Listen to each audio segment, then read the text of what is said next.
ప్రత్యేకంగా ఎన్నుకుంటా ఉంటాడు. షేము వంశములో నుండి అబ్రహాము పితరుడైనటువంటి తెరహు, అబ్రహాము పితరుడైనటువంటి తెరహు వాళ్ళు విగ్రహారాధికులు. వాళ్ళంతా విగ్రహారాధికులైతే యెహోషువలో ఉంటుంది ఆ మాటలు. ఓకే, అయినప్పటికీ అబ్రహాము మాత్రము సత్యవంతుడైన దేవుణ్ణి వెతికే ఆ యొక్క ప్రయత్నంలో ఉన్నాడు. అబ్రహాం మెసొపొతామియా ప్రాంతంలో ఉన్నప్పుడు వాళ్ళంతా ఆ విగ్రహాలు అంతా చేస్తూ ఉంటే అబ్రహాం మటుకు who is the true God అనేటువంటిది ప్రశ్న. అబ్రహాం ఆ ప్రయత్నంలో ఉంటే దేవుడు అబ్రహాంతో ప్రత్యేకమైన నిబంధన చేసుకోవడానికి ఇష్టపడ్డాడు. అందుకోసమే అబ్రహామును బయలుదేరరా అంటే ఆ విషయం అబ్రహాం తెరహకు చెప్తే తెరహు కొంతవరకు ప్రయాణం చేసి వచ్చాడు. మెసొపొతామియా నుండి పైకి వచ్చి హారాన్ దగ్గర ఆగిపోయి అక్కడ తెరహు ఆవి చేస్తాడు అబ్రహాముని. నాహోరు కుమారుడు ఈ లోతుని వీళ్ళందరినీ అక్కడ ఆవి చేస్తాడు. అక్కడ ఆవి చేయడంతో ఎప్పుడైతే తెరహు చనిపోతాడో అప్పుడు దేవుడు మళ్ళా అబ్రహాం ప్రత్యక్షమై అబ్రహాము నేను చూపించే దేశానికి రా అంటే అప్పుడు అబ్రహాం వస్తాడు. ఇంకా అక్కడ నుండి మనం చూస్తాము పితరుల కాలం చూస్తాం. అబ్రహాం టైం నుండి పితరుల కాలం చూస్తాం. ఓకే, ఇంకా పితరుల కాలం అబ్రహాం, ఇస్సాకు, యాకోబు, యోసేపుల కాలాన్ని పితరుల కాలం అంటారు. దాంతో ఆదికాండం ముగుస్తారు. ఆదికాండం పితరుల కాలంతో ముగిస్తే ఇంక నిర్గమాకాండంలో వచ్చేసిస్తారు కదా. ఆదికాండం నిర్గమాకాండం మధ్య 430 ఏళ్ళు గ్యాప్ ఉంది. 430 ఏళ్ళ గ్యాప్లో జనము ఈ పితరులంతా వెళ్ళిపోయి ఐగుప్తులోకి వెళ్ళిపోయారు. ఐగుప్తులో వెళ్ళిపోయిన వాళ్ళు 430 ఏళ్లలో దరిదాపు 25-30 లక్షల మంది జనాభా అయ్యారు. 25-30 లక్షల మంది జనాభా అయినటువంటి వీళ్ళు దేవుడు మరపెడుతున్నారు, మాకు విడుదల కావాలి, మమ్మల్ని విడిపించు. ఎందుకంటే కఠిన దాసత్వంలో ఉన్నారు వాళ్ళు ఐగుప్తులో. ఐగుప్తులో దేవుడు విడిపించి ఇప్పుడు వీళ్ళని ప్రత్యేకమైన జనాంగంగా ఒక రాజ్యం, ఒక కింగ్డమ్ అన్నమాట, ఒక రాజ్యం దేవుడు ఏర్పాటు చేస్తున్నాడు. ఆ రాజ్యానికి ఆయనే రాజు. అందుకోసమే దాన్ని థియోక్రాటిక్ రూల్ అంటారు. దేవుని పరిపాలనలో సాగింది.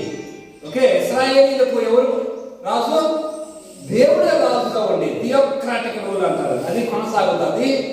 ఆ రాజు ఆయన రాజుగా ఉండి అరణ్యంలో నడిపించినంతకాలం పోషించి వాళ్ళని ఆ తర్వాత వాగ్దాన దేశానికి, పితరుడు నడియాడిన దేశం వాగ్దాన దేశము, ఆ దేశానికి తీసుకొస్తాడు. అబ్రహాము, ఇస్సాకు, యాకోబులు ఆ ప్రాంతంలో సంచరించారు. ఆ ప్రాంతం అంతా వాళ్ళు సంచరించారు. ఆ ప్రాంతం ఇంకా చాలా సుదూరమైన ప్రాంతం సంచరించారు. అందుకోసమే నీవు నడవగలిగినంత నడువు, ఉత్తరం, దక్షిణ, తూర్పు, పడమర అని అబ్రహాముతో చెప్తాడు. ఇదిగో ఈ నది మొదలుకొని యూఫ్రటీసు నది వరకు నీ పిల్లలకి నేను ఇవ్వబోతున్నాను అన్నాడు. ఈ రోజు ఇవ్వడం కాదు, ఈ రోజు వరకు కూడా అది ఇవ్వలేదు. అది ఎప్పుడు నెరవేరుతుందంటే 1000 ఏళ్ల పరిపాలన నెరవేరు. 1000 ఏళ్ల పరిపాలన ఇశ్రాయేలీయుల యొక్క రాజ్యము చాలా ఇంకా ఎక్స్టెండ్ అయిపోయింది. 1000 ఏళ్ల పరిపాలన యేసుప్రభువు ఆయన మెస్సియాగా పరిపాలించే టైంలో ఎక్స్టెండ్ అయిపోద్ది. అబ్రహాముతో వాగ్దానం చేసిన అది ఫుల్ఫిల్ అయిపోద్ది. అప్పుడు నెరవేరుతుంది. అంటే యూఫ్రటీసు నది అటువైపు ఐగుప్తు, ఈజిప్ట్, నైల్ నది నుండి యూఫ్రటీసు నది వరకు, అంటే ఇటు ఆఫ్రికా ఖండం నుండి ఐరోపాకి వెళ్ళి ఆసియా ఖండం మొత్తం విస్తరిస్తారు. ఇజ్రాయేలీలు చాలా ఎక్కువ డెవలప్ అవుతారు అన్నమాట ఆ టైంలో, 1000 ఏళ్ల పరిపాలన టైంలో. ఎనివే, వాగ్దాన దేశం యెహోషువ టైంలో వాగ్దాన దేశం సదరించుకోబడింది. అంత వాగ్దాన దేశం విధించబడిన వాగ్దాన దేశానికి అంత యెహోషువ టైం తర్వాత న్యాయాధిపతుల టైంలో అంత విగ్రహారాధన మొదలైంది. దేవుడికి విరోధంగా విగ్రహారాధన చేయటం మొదలుపెట్టారు. దేవుని ధర్మశాస్త్రం పక్కన పెట్టేసేసారు. ఎవడు ఇష్టం వచ్చినట్టు వాడు నడుచుకోవడం మొదలుపెట్టారు. అట్లా నడుచుకోవటం మొదలుపెట్టేసేసరికి దేవుడు ఏం చేశాడంటే ఇక్కడ ఉన్నటువంటి వాళ్ళే చుట్టుపక్కల ఉన్న దేశాల వాళ్ళని వీళ్ళ మీద యజమాయిషి చేసేటట్టుగా దేవుడు వాళ్ళ చేతికి అప్పగించేసేసారు. వాళ్ళ చేతికి అప్పగించినప్పుడు వాళ్ళు మళ్ళీ మొరపెట్టుకోవటం, అయ్యా మేము బాధలో ఉన్నప్పుడల్లా మొరపెట్టినప్పుడు న్యాయపతి, న్యాయపతుల కాలం అదే చూస్తాం మనం. న్యాయపతుల కాలం అయిపోయిన తర్వాత మనం చూస్తే మాకు రాజు కావాలి, జనం అందరూ కోరుకోవటము, మాకు రాజు కావాలంటారు. సమూయేలు ఉన్న టైంలో సమూయేలు కోసం చివరి న్యాయాధిపతి అని చెప్తాము. సమూయేలు తర్వాత సౌలు వస్తాడు రాజు, మొదటి రాజు సౌలు, రెండవ రాజు దావీదు, మూడవ రాజు సొలొమోను. మూడవ రాజు ఎప్పుడైతే సొలొమోను దేవునికి ఇదే వృత్తకాలం బాగానే ఉంది. దేవుడు అవధుడైనప్పుడు సొలొమోను మరణాంతరము దేశమంతా 2 ముక్కలు అయిపోయింది. 10 గోత్రాలు ఒక సైడ్ వెళ్ళిపోయి 2 గోత్రాలు ఒక సైడ్ ఉన్నాయి. 2 గోత్రాలు సౌత్, 10 గోత్రాలు నార్త్. 10 గోత్రాలు దేవుడికి విరోధంగా వెళ్ళిపోయాయి. ఆ విరోధంగా వెళ్ళిపోవడంతో ఆ 10 గోత్రాలు దేవుడు ఏం చేశాడంటే జనంలోకి విసిరేసేసాడు. 10 గోత్రాలను దేవుడు ఏం చేశాడంటే జనంలోకి విసిరిపడేసేసాడు. ఎందుకంటే ఆయన అన్నాడు, మీరు మనం 8 చదివినా కానీ అక్కడ కూడా ఉంటుంది కింద సౌత్ యోధా జాతిని ఉద్దేశించి, మీరు దేవతలను పెట్టుకొని ఆరాధిస్తా ఉన్నారు కదా, మీరు ఇక్కడ కాదు ఆరాధించాల్సింది, వేరే దేశాలకు పోయి ఆరాధించకపోండి అని చెప్పేసి మిమ్మల్ని విసురుతున్నాను, బబులోనులోకి విసురుతున్నాను అని చెప్పేసి బబులోను విసిరేస్తాను. ఇర్మియా అంటే అర్థం అది. ఇర్మియా అంటే విసిరివేయడం, థ్రోయింగ్ అవుట్. ఓకే, ఇస్త్రీ అవతల పడేస్తాడు, అక్కడ లేకుండా చేస్తాడు. అంత భయంకరం. అది సౌత్లో జరుగుతుంది. నార్త్ వాళ్ళు ఆల్రెడీగా అశ్షూరియల చేతిలో వాళ్ళు నాశనం అయిపోతారు. సౌత్ వాళ్ళు బబులోనియల చేతిలో నాశనం అవుతారు. అది మనము 1-2 దినవృత్తాంతాల దగ్గరకు వచ్చేసరికల్లా ఇదంతా ఈ వృత్తాంతం మనకి, ఈ స్టోరీ మనకు బైబిల్లో కనపడతా ఉంటుంది. ఓకే, కాబట్టి ఇది గుర్తుపెట్టుకోవాలి. 1-2 దినవృత్తాంతాల కంటే 1-2 రాజుల ముందే ఇదంతా వాళ్ళు ఎయిర్పోర్ట్ చెరకి మళ్ళీ తిరిగి రావటం ఇదంతా చూస్తాం. ఈ పిక్చర్ మీకు మైండ్లో ఉండాలి. ఓకే, ఇంక ఇప్పుడు 1-2 దినవృత్తాంతాలు తర్వాత ఎజ్రా, నెహెమ్యా, ఎస్తేర్, ఈ 3 పుస్తకాలు చాలా తర్వాత పుస్తకాలు అంటారు. 3 పుస్తకాలు ఏమంటారు? చాలా తరువాత పుస్తకాలు. చాలా అంటే బబులోను నుండి తిరిగి వచ్చిన తరువాత పుస్తకాలు. ఓకే, ఒకటి ఎజ్రా, నెహెమ్యా, ఎస్తేరు. ఓకే, ఆ తర్వాత మీరు చూస్తే 5 పుస్తకాలు ఉంటాయి. యోబు, కీర్తన, సామెత, ప్రసంగి, పరమగీతం. 5 పుస్తకాలు. ఈ 5 పుస్తకాలని పద్య కావ్యాలు అంటారు. 5 పుస్తకాలు ఏమంటారు? పద్య కావ్యాలు. ఓకే, ఇక్కడ చూడండి, జాగ్రత్తగా గమనించండి. ఎజ్రా, నెహెమ్యా, ఎస్తేర్ చాలా తరువాత చరిత్ర. చాలా తర్వాత చరిత్ర ఇది. ఆ తర్వాత యోబు, కీర్తన, సామెత, ప్రసంగి, పరమగీతం. ఇవి పద్య కావ్యాలు. ఓకే, ఇంకా తర్వాత మీరు చూస్తే యెషయా నుండి మలాకీ వరకు ప్రవక్తలు. ఈ ప్రవక్తలలో జాగ్రత్తగా మీరు చూస్తే చూడండి, 3 భాగాలు ఉంటాయి ప్రవక్తలలో. చాలా ముందు 1వ భాగం చాలా ముందు ప్రవక్తలు. 2వ భాగము చాలా లో ప్రవక్తలు. ఓకే, 3వ భాగము చాలా తరువాత ప్రవక్తలు. 3 రకాలుగా ఉంటారు ఈ ప్రవక్తలు. యెషయా నుండి మలాకీ వరకు ప్రవక్తలు ఈ 3 రకాలుగా ఉన్నారు. మీరు చూడండి, ఇక్కడ డివైడ్ చేస్తున్నాను. చాలా లో ప్రవక్తలు వస్తే యెహెజ్కేలు, దానియేలు. చాలా తర్వాత ప్రవక్తలు చూస్తే హగ్గయి, జకరియా, మలాకీ. ఓకే, చాలా తర్వాత ప్రవక్తలు. మిగిలిన వాళ్ళు ఉన్నారు చూడండి, ఈ 5 కాకుండా మొత్తం ఎంతమంది ఉన్నారు? మొత్తం పుస్తకాలు ప్రవక్తల పుస్తకాలు మొత్తం 17, కానీ 16 ప్రవక్తలు. ఎందుకంటే 22 రాస్తాడు. ఓకే, ఇర్మియా, విలాప వాక్యాలు ఇర్మియా రాస్తాడు. కాబట్టి మిగిలిన వాళ్ళు ఉన్నారు చూడండి 11 మంది. మిగిలిన 11 మంది చాలా ముందు ప్రవక్తలు.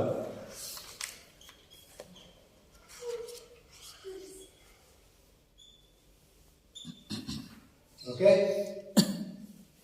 వాళ్ళు కాబట్టి మిగిలిన వాళ్ళు మీరు రాసుకోవచ్చు. ఎవరెవరు ఉన్నారు? యెషయా, ఇర్మియా రాసిన రెండో పుస్తకం విలాప వాక్యాలు.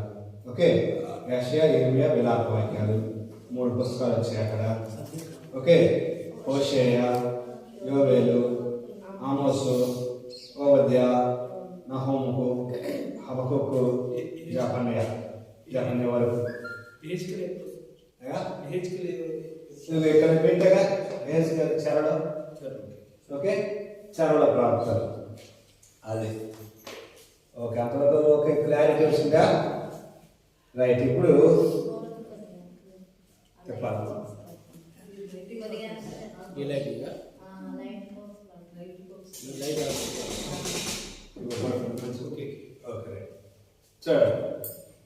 ఓకే రైట్, జాగ్రత్తగా. ఇది కాబట్టి మనం చూసేటువంటిది ఎజ్రా, నెహెమ్యా, ఎస్తేరులు చాలా తర్వాత పుస్తకాలు. ఎజ్రా, నెహెమ్యా, ఎస్తేరుల తర్వాత ఎజ్రా, నెహెమ్యా, ఎస్తేరుల టైంలో ఈ ముగ్గురు ఉంటారు. ఈ ముగ్గురు హగ్గై, జకర్యా, మలాకీలు, ఎజ్రా, నెహెమ్యా, ఎస్తేరు చాలా తర్వాత పుస్తకాలు అన్నాం మనం. చూసారు ఇక్కడ, చాలా తర్వాత చరిత్ర, చాలా తర్వాత ఈ చరిత్ర, చాలా తర్వాత ఈ పుస్తకాలు, రెండు ఒకటే. ఓకే, రెండు ఒకే కాలం అన్నమాట. అది మనం గుర్తుపెట్టుకోవాలి. ఓకే ఓకే, అర్థమైనంత వరకు. ఇప్పుడు ఎజ్రా, నెహెమ్యా, ఎస్తేరులో అనేటువంటిది నేను ఓవరాల్గా మీకు చెప్పాను. ఓకే, జస్ట్ ఈ నెహెమ్యా గురించి, సరే నెహెమ్యా గారు ఎజ్రా గురించి ఆలోచిస్తే, ఎజ్రా ఒక మంచి పండితుడు, ఒక శాస్త్రి అంటే ఆయన శాస్త్రులు ఉన్నటువంటి యేసుప్రభు టైంలో శాస్త్రులు, పరిసయ్యులు. శాస్త్రులు అంటే ధర్మశాస్త్రాన్ని అవపోసం చేసినటువంటి వారు. బాగా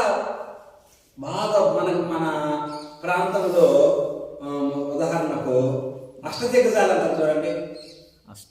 అష్టదిగ్గజాలు అంటారు చూడండి. శ్రీకృష్ణదేవరాయల ఆస్థానంలో అష్టదిగ్గజాలు ఉన్నారు. అంటే పాండిత్యం బాగా నేర్చినటువంటి వాళ్ళు అన్నమాట వాళ్ళు. ఆ రీతిగానే శాస్త్రుడు అంటే ధర్మశాస్త్రము బాగా తెలిసినటువంటి వాళ్ళు శాస్త్రుడు. అలాంటి కోవ చెందినటువంటి వాడు ఈ ఎజ్రా. కొన్ని మా పాయింట్లు ఏమైనా చెప్పేటప్పుడు ఉంటే రాసుకోనండి ఇవి. ఓకే, ఈ ఎజ్రా అనేటువంటి ఈయన ఆ రోజుల్లోనట ఈ బబులోనులో సమాజ మందిర ఆరాధన ప్రారంభించిన వ్యక్తి అని బైబిల్ పండితులు చెప్తున్నారు. సమాజ మందిర ఆరాధనను ప్రారంభించిన వ్యక్తి అట ఎజ్రా. ఓకే, ఎజ్రా ఆ టైంలో నెహెమ్యా కూడా ఉన్నాడు. అదే ఇద్దరు సమకాలీకులే, నెహెమ్యా, ఎజ్రాలు సమకాలీకులు, ఒకే టైంలో ఉన్నటువంటి వాళ్ళు. నెహెమ్యా అక్కడ ఉన్నాడు, శోషణ కోటలో అక్కడ ఉన్నాడు నెహెమ్యా. ఓకే, అక్కడ ఉన్నటువంటి నెహెమ్యా ఏం చేశాడంటే ఒక మంచి యూదుల చాలా మంచి లైబ్రరీ డెవలప్ చేశాడు. చాలా మంచి లైబ్రరీ డెవలప్ చేసి ఆ లైబ్రరీలో ఉన్నటువంటి బుక్స్ అన్నింటికి ఈ ఎజ్రాకు అవన్నీ వాడుకోవటానికి, అవన్నీ నేర్చుకోవటానికి, వాటికి సంబంధించినటువంటి విషయాలు తెలుసుకోవటానికి ఎజ్రాకు ఆయన ఫ్రీ యాక్సెస్ ఇచ్చాడంట. ఫ్రీ యాక్సెస్ అంటే ఆయనకు ఎజ్రా మీరు ఎప్పుడైనా రావచ్చండి, ఎప్పుడైనా దీన్ని వాడుకోవచ్చు, దీంట్లో అన్ని విషయాలు తెలుసుకోవచ్చు, మన ప్రజలకు, యూదులకు అనేక విషయాలు నేర్పవచ్చు అని. ఈ మాటలు ఎక్కడ ఉంటాయంటే మనకు బైబిల్లో ఎక్కడ దొరకవాలి. కానీ బైబిల్లో ఈ పుస్తకాలే కాకుండా కొంత చరిత్ర జరిగినటువంటి పుస్తకాలు ఉన్నాయి. బైబిల్ చరిత్రకు అదే టైంలో జరిగిన పుస్తకాలు ఉన్నాయి. ఓకే, ఉదాహరణకు మీకు అర్థం కావడానికి ఈ ఆసియా బైబిల్ ఎవరి దగ్గర ఉన్నాయా? మీ దగ్గర ఎవరి దగ్గర ఉన్నాయా లేవా? చాలా తక్కువ ఉంటుంది ఆసియా బైబిల్. ఒక 50 రూపాయలు 100 రూపాయలకి ఇస్తారు, కొనుక్కోండి. ఓకే, ఎందుకంటే దాంట్లో కొన్ని పుస్తకాలు ఉన్నాయి. కొన్ని పుస్తకాలు యూదీతు, తోబీతు, సొలొమోను జ్ఞాన గ్రంథం అని, ఓకే, సిసెరా, లేకపోతే ఇలాంటివన్నీ కొన్ని పుస్తకాలు ఎక్స్ట్రా ఉంటాయి. అవి ఆత్మావేశం వలన రాయబడిన పుస్తకాలు కావు. అది గుర్తుపెట్టుకోండి ఫస్ట్. అంటే ఆత్మావేశం వలన కలిగిన పుస్తకాలు అంటే ఆత్మ ప్రేరణ వలన రాయబడిన పుస్తకాలు ఈ 66. మన బైబిల్లో ఉన్నటువంటి ఈ 66 ఇవి ఆత్మ ప్రేరణ వలన ఇన్స్పైర్డ్ బుక్స్ అంటారు. ఇన్స్పైర్డ్ బుక్స్ అని, ఇవే ఇన్స్పైర్డ్ బుక్స్ అని అట్లా అవి కూడా తీసుకోవచ్చు అనేటువంటిది మీకు బిబ్లియాలజీ అనేటువంటిది ఒక ఫోటో వస్తుంది డాక్టర్స్లో, అక్కడ విషయం చెప్తాము. ఒక ఇన్స్పిరేషన్ అంటే ఆత్మవేశం వల్ల రాసిన పుస్తకాలకు ఏంటి ఒక క్రైటీరియా ఏంటి, ఏది గుర్తు అనేటువంటి అక్కడ తెలుస్తుంది మీకు. ఎనివే ఆ పుస్తకాలు ఆత్మవేశం వల్ల రాసినవి కావు, కానీ జరిగిన చరిత్ర ఎగ్జాక్ట్ కరెక్ట్ చరిత్ర కరెక్ట్. మన ఇండియన్ హిస్టరీ ఉంది, ఇండియన్ హిస్టరీ బుక్స్ ఆత్మవేశం రాయబడిన పుస్తకాల, ఆత్మ ప్రేరణ వల్ల రాయబడిన పుస్తకాలు కాదు. హిస్టరీ అది. హిస్టరీ అంటే జరిగిన చరిత్ర, అది రియల్గా జరిగిన చరిత్ర. రియల్గా జరిగిన చరిత్ర ఈ ఆత్మవేశం వల్ల రాయబడిన పుస్తకాలకు డిఫరెన్స్ ఏంటంటే ఇది మన జీవితాలను మారుస్తుంది. బైబిల్ న్యూస్ పేపర్ మన జీవితాలను మారుస్తుందా? అది రియల్ హిస్టరీ. అది అంటే నేను ఏం జరిగింది, ఏం జరిగితే అది రాస్తారు. అది అంటే జరిగిన ఈవెంట్స్ మాత్రం రాస్తారు. అది మనుషులను మార్చదు, కానీ మనుషులను మార్చేది, మనుషులు సరిచేసేది, మనిషిని సరిదిద్దేది, తప్పు ఉంటే సరిదిద్దేది, అంతా మనిషిని ఆధారం చేసేది ఈ దేవుని వాక్యం. అది ఆత్మావేశం వలన కలిగినట్టు రాయబడిన పుస్తకాలకు మామూలుగా ఉన్న పుస్తకాలకు డిఫరెన్స్ ఏంటంటే అవి మనిషిలో మార్పులు తీసుకురాలేవు, కానీ ఈ దైవ గ్రంథము మనలో మార్పును తీసుకొస్తుంది, మనలో ఆధ్యాత్మిక అభివృద్ధిని తీసుకొస్తుంది. ఓకే, కాబట్టి ఈ ఎజ్రా ఈ నెహెమ్యా ఎస్టాబ్లిష్ చేసినటువంటి ఆ లైబ్రరీలో చాలా విషయాలు సేకరించాడు. చాలా విషయాలు సేకరించే మనం చెప్పుకున్నాం చూడండి, 1-2 దినవృత్తాంతాల గ్రంథం రాసింది ఎజ్రా అని మనం రాసింది చూడండి, మనం గ్రంథకర్త ఎజ్రా అని చెప్పుకున్నాం. ఎజ్రా అంత డీటెయిల్గా ఎక్కడ సేకరించాడంటే విషయాలు ఎక్కడి నుంచి అంత డీటెయిల్గా ఎక్కడి నుంచి సేకరించాడంటే ఇదిగో ఆ లైబ్రరీ ద్వారానే సేకరించాడు. చాలా మంది పుస్తకాలు దాంట్లో ఉన్నాయి. ఇది మక్కబీయులు రాసినటువంటి 2వ పుస్తకంలో 2వ అధ్యాయం 13 నుండి 15 వచనాలలో అది ఆ విషయం రాయబడింది. మక్కబీయుల గ్రంథము 2వ గ్రంథంలో 2వ అధ్యాయం 13 నుండి 15 వచనాలలో. ఓకే, ఈ ఎజ్రా అనేటువంటి ఆయన ఈ నెహెమ్యాకు సమకాలీకుడుగా ఉన్నాడు. అదే రీతిగా ఆయన చాలా ఆధ్యాత్మికమైనటువంటి అభివృద్ధిని, అంటే మనుషులను కట్టే పని, ఎక్కువ మానవ జీవితాలు కట్టే పని మనం చూస్తాం. ఎజ్రా గ్రంథంలో 2 భాగాలని చెప్పాను, గుర్తుందా మీకు? 1 నుండి 6 ఒక భాగము, 7 నుండి 12 రెండవ భాగము. 1 నుండి 6 అధ్యాయాలలో దేవాలయ నిర్మాణం జరుగుతుంది. 7 నుండి 12 అధ్యాయాలలో మానవుల నిర్మాణం జరుగుతుంది. మానవుల నిర్మాణం అంటే ఆధ్యాత్మిక కట్టడం, ఆత్మీయ కట్టడము ఎజ్రా తీసుకుంటాడు రెస్పాన్సిబిలిటీ.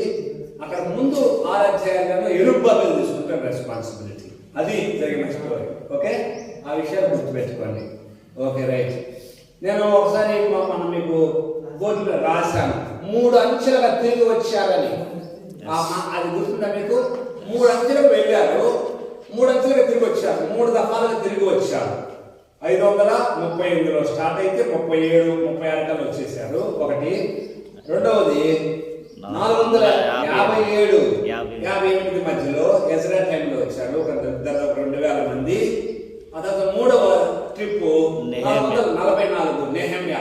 ఆయనతో పాటు జనం వచ్చారు రాలేదంటే ప్రశ్నార్థకం తెలియదు మనకు, కానీ 3 అంచెలుగా తిరిగి వచ్చారు. 3 అంచెలకు వెళ్ళారు. 605, 597, 586 3 అంచెలకు వెళ్ళారు. 3 అంచెలకు తిరిగి వచ్చారు. ఓకే, మొదటిసారి తిరిగి వచ్చినటువంటి వాళ్ళు దేవాలయాన్ని కట్టుకున్నారు. 515లో పూర్తి అయిపోయింది దేవాలయం. 516, 15 అంటారు ఎక్కువగా. దానికి మీకు టైం కూడా మీకు రాశాను అక్కడ. 70 సంవత్సరాల వ్యవధి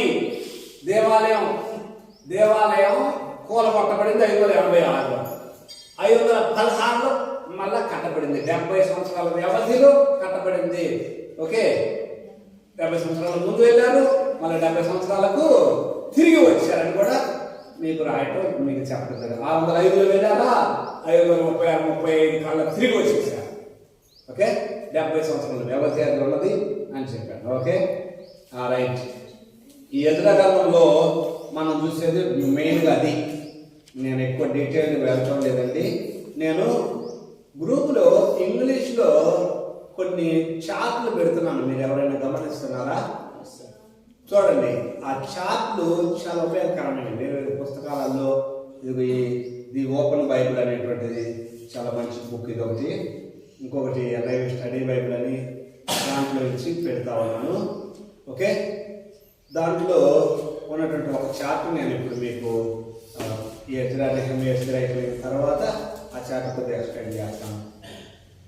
అష్షూరియల్ రాజులు, బబులోనియన్ రాజులు, పర్షియన్ రాజులు, 3 కాలాల్లో ఉన్న రాజులు ఎవరెవరు పరిపాలన చేశారు అక్కడ ఉన్నది ఆ చార్టుల్లో ఉన్నటువంటి విషయమే. ఇంగ్లీష్లో ఉంది, జస్ట్ తెలుగులో రాయడానికి ప్రయత్నం చేస్తాం. మీరు ఏమైనా గూగుల్ ట్రాన్స్లేట్ ఉంటే మీరే ట్రాన్స్లేట్ చేసుకోవచ్చు. మీకు గూగుల్ ట్రాన్స్లేట్ వాడుకోవటం అలవాటు ఉంటే గూగుల్ ట్రాన్స్లేట్లో వెళ్తే దాన్ని అట్లా చూపిస్తే తెలుగులో ట్రాన్స్లేట్ చేస్తుంది అదే. Okay, anyway right. ఎజ్రా గ్రంథం అంతా క్లియరా? ఏమైనా డౌట్ ఉందా? ఎజ్రా గ్రంథంలో గుర్తుపెట్టుకోండి, 1 నుండి 6 అధ్యాయం దేవాలయ నిర్మాణము. ముందు ఎదుర్కొన్న ఆటంకాలన్నీ అధిగమించి దేవాలయానికి కట్టుకున్నారు. రెండవ భాగంలో మనుషులందరినీ ఆధ్యాత్మికంగా ఆయన ప్రోత్సాహపరుస్తుంటాడు. ఆరాధన సరిగా చేయండి. ఇదిగో వాళ్ళు కొంతమంది మోయాబు స్త్రీలను వివాహం చేసుకుంటే ఆ విషయంలో సరిచేయటం ఆత్మీయంగా సరిచేయటం అంతా ఉంటుంది ఎజ్రా గ్రంథంలో. ఓకే, నెక్స్ట్ నెహెమియా గ్రంథానికి వస్తే నెహెమియా గ్రంథంలో మనం చూసేది ఏమంటే, దీనికి ముందు ఒక నిమిషం ఆగండి. నెహెమియా కంటే ముందే ఎస్తేరు చరిత్ర జరిగింది. గుర్తుందని చెప్పాను నేను. నెహెమియా కంటే ముందే ఎస్తేరు చరిత్ర జరిగింది. 6వ అధ్యాయం. ఒక నిమిషం.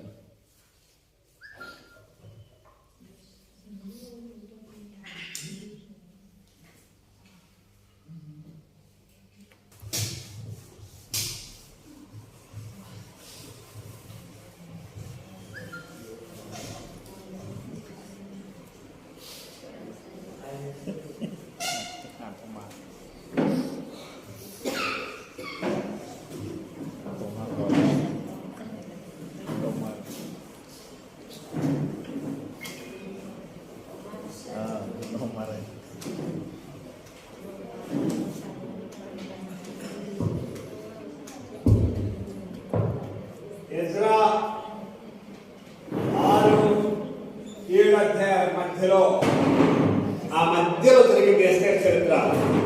ఓకే, ఎజ్రా 6-7 అధ్యాయాల మధ్యలో ఎస్తేరు చరిత్ర జరిగింది. అది ఎప్పుడు గుర్తుపెట్టుకోండి, ఆ విషయం ఒక్కటి గుర్తుపెట్టుకోనండి.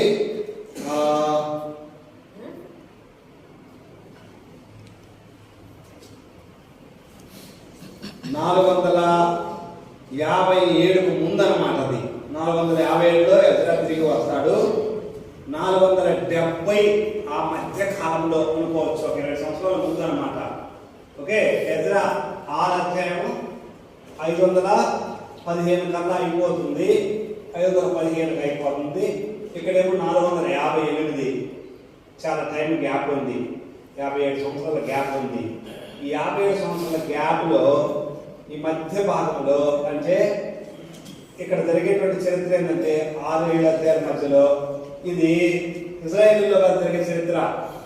ఇది అక్కడ జరుగుతున్న చరిత్ర. ఎక్కడ బబులోనులో ఉన్నారు చూడండి, వాళ్ళు బబులోనులో మిగిలిపోయి ఉన్నారు. రాత్రి ఇక్కడ మీ ప్రాంతాలకు వెళ్ళిపోండి అని కోరేష్ శాసనం ఇస్తే తిరిగి రారు, అక్కడే ఉన్నారు వాళ్ళు. బాగుంది ఇక్కడే బాగుంది అక్కడ ఉన్నందుకు వాళ్ళకి అక్కడ అయినప్పటికీ దేవుడు ఎంత కాపాడుతున్నాడు అనేటువంటిది మనకు అర్థమవుతుంది.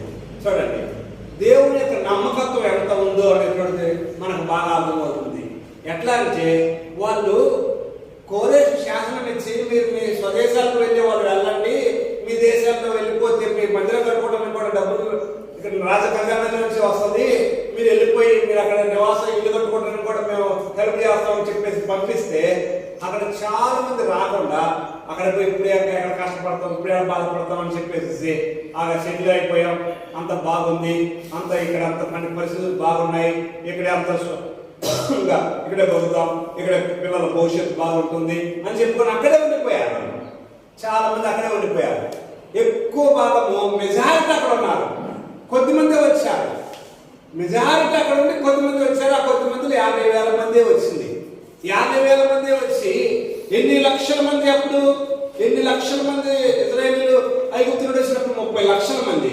30 లక్షల మంది 10 గోత్రాల ముందే వెళ్ళిపోయారు, చల్లసిద్ధులు అయిపోయారు అనుకోండి. యోధా బెన్యామీన్ 2 గోత్రాలు, 2 గోత్రాల్లో చాలా మందిని పట్టుకుపోయారు. ఎక్కువ ఎవరైతే లోపడలేదో వాళ్ళని చంపేస్తారు, చాలా మంది ఆ ఇరిమియా మీరు చదవండి, ఇదే టైంలో ఇరిమియా చదవండి, ఇరిమియా గ్రంథం అంతా. ఒకవేళ చదవగలిగితే 1-2 రోజులు టైం తీసుకొని మొత్తం ఒకసారి చదివేసేసేయండి, మీకు అర్థమవుద్ది. అసలు దేవుడు అంటాడు, మీ కళేబరాలను భూమి మీద అట్లా వదిలేస్తే ఆకాశ కాకులు గద్దలు మిమ్మల్ని తినేది, మిమ్మల్ని ఆది పెట్టే వాళ్ళు కూడా ఉండరు అని చెప్పేసి అంత సీరియస్ గా మాట్లాడతాడు ఇరిమియా ద్వారా దేవుడు. చాలా భయంకరమైన ఇరిమియా గ్రంథం చదువుతా ఉంటే నేను ఈ మధ్యకాలంలో నేను నా పర్సనల్ డివోషన్ లో అది ఇప్పుడు ఇరిమియాలో ఉన్నాను. ఏడుపే వస్తుంది నాకు చదువుతుంటే. ఎంత భయంకరంగా ఈ ప్రజలు, నీవు ప్రేమించిన ప్రజలు, నీవు కోరుకున్న ప్రజలు, నీవు కోరుకున్న వాళ్ళని ఎంత భయంకరంగా వదిలిపెట్టి వాళ్ళ శత్రువుల చేతికి అప్పగించలేదు ప్రభా. వాళ్ళు అసలు సందర్భంలో ఉంటుంది, ఒక తల్లికి 7 కొడుకులున్నా ఆ 7 కొడుకులు ఆ తల్లిని కాపాడలేరు అంటాడు.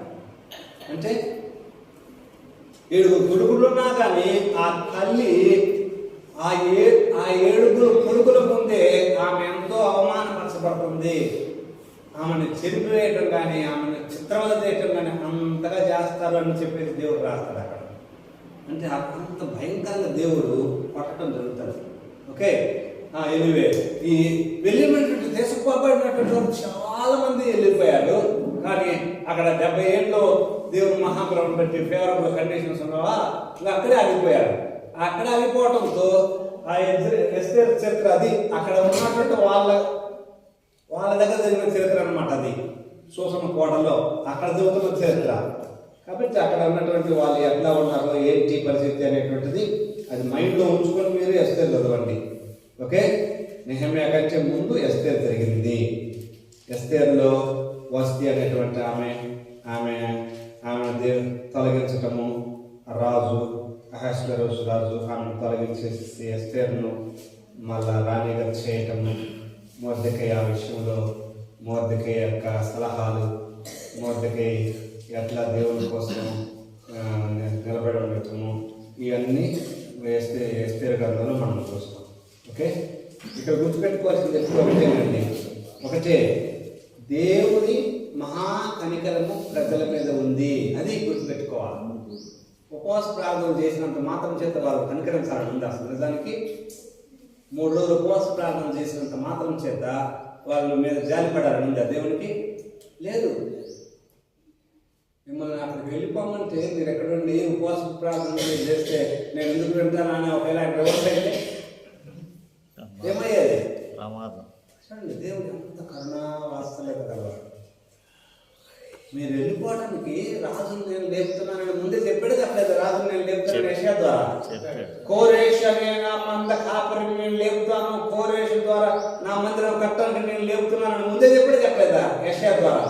ఎప్పుడు? కోరేష్ పుట్టకమునిపై చెప్పాడు, కోరేష్ రాకమునిపై చెప్పాడు. కోరేష్ వస్తాడు, కోరేష్ అనే వ్యక్తి వస్తాడని ముందే చెప్పాడు. అసలు నేను బబులోనులోకి వెళ్ళక ముందే చెప్పాడు ఆయన ఇది జరగబోతుందని.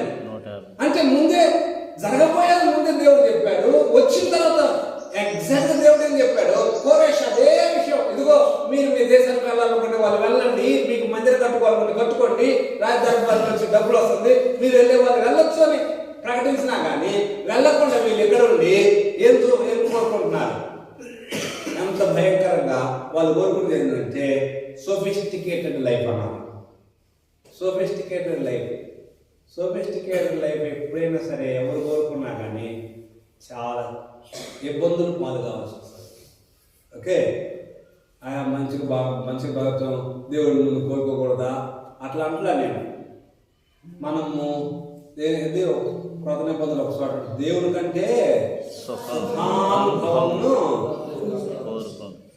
వాళ్ళు వాళ్ళ దేశానికి రావాలి, వాళ్ళు వాళ్ళ దేశంలో ఆరాధన అనేటువంటిది. ఎందుకు దేవుడు మెసొపొతామియా నుండి అబ్రహాము తీసుకొచ్చి ఎక్కడ పెట్టింది?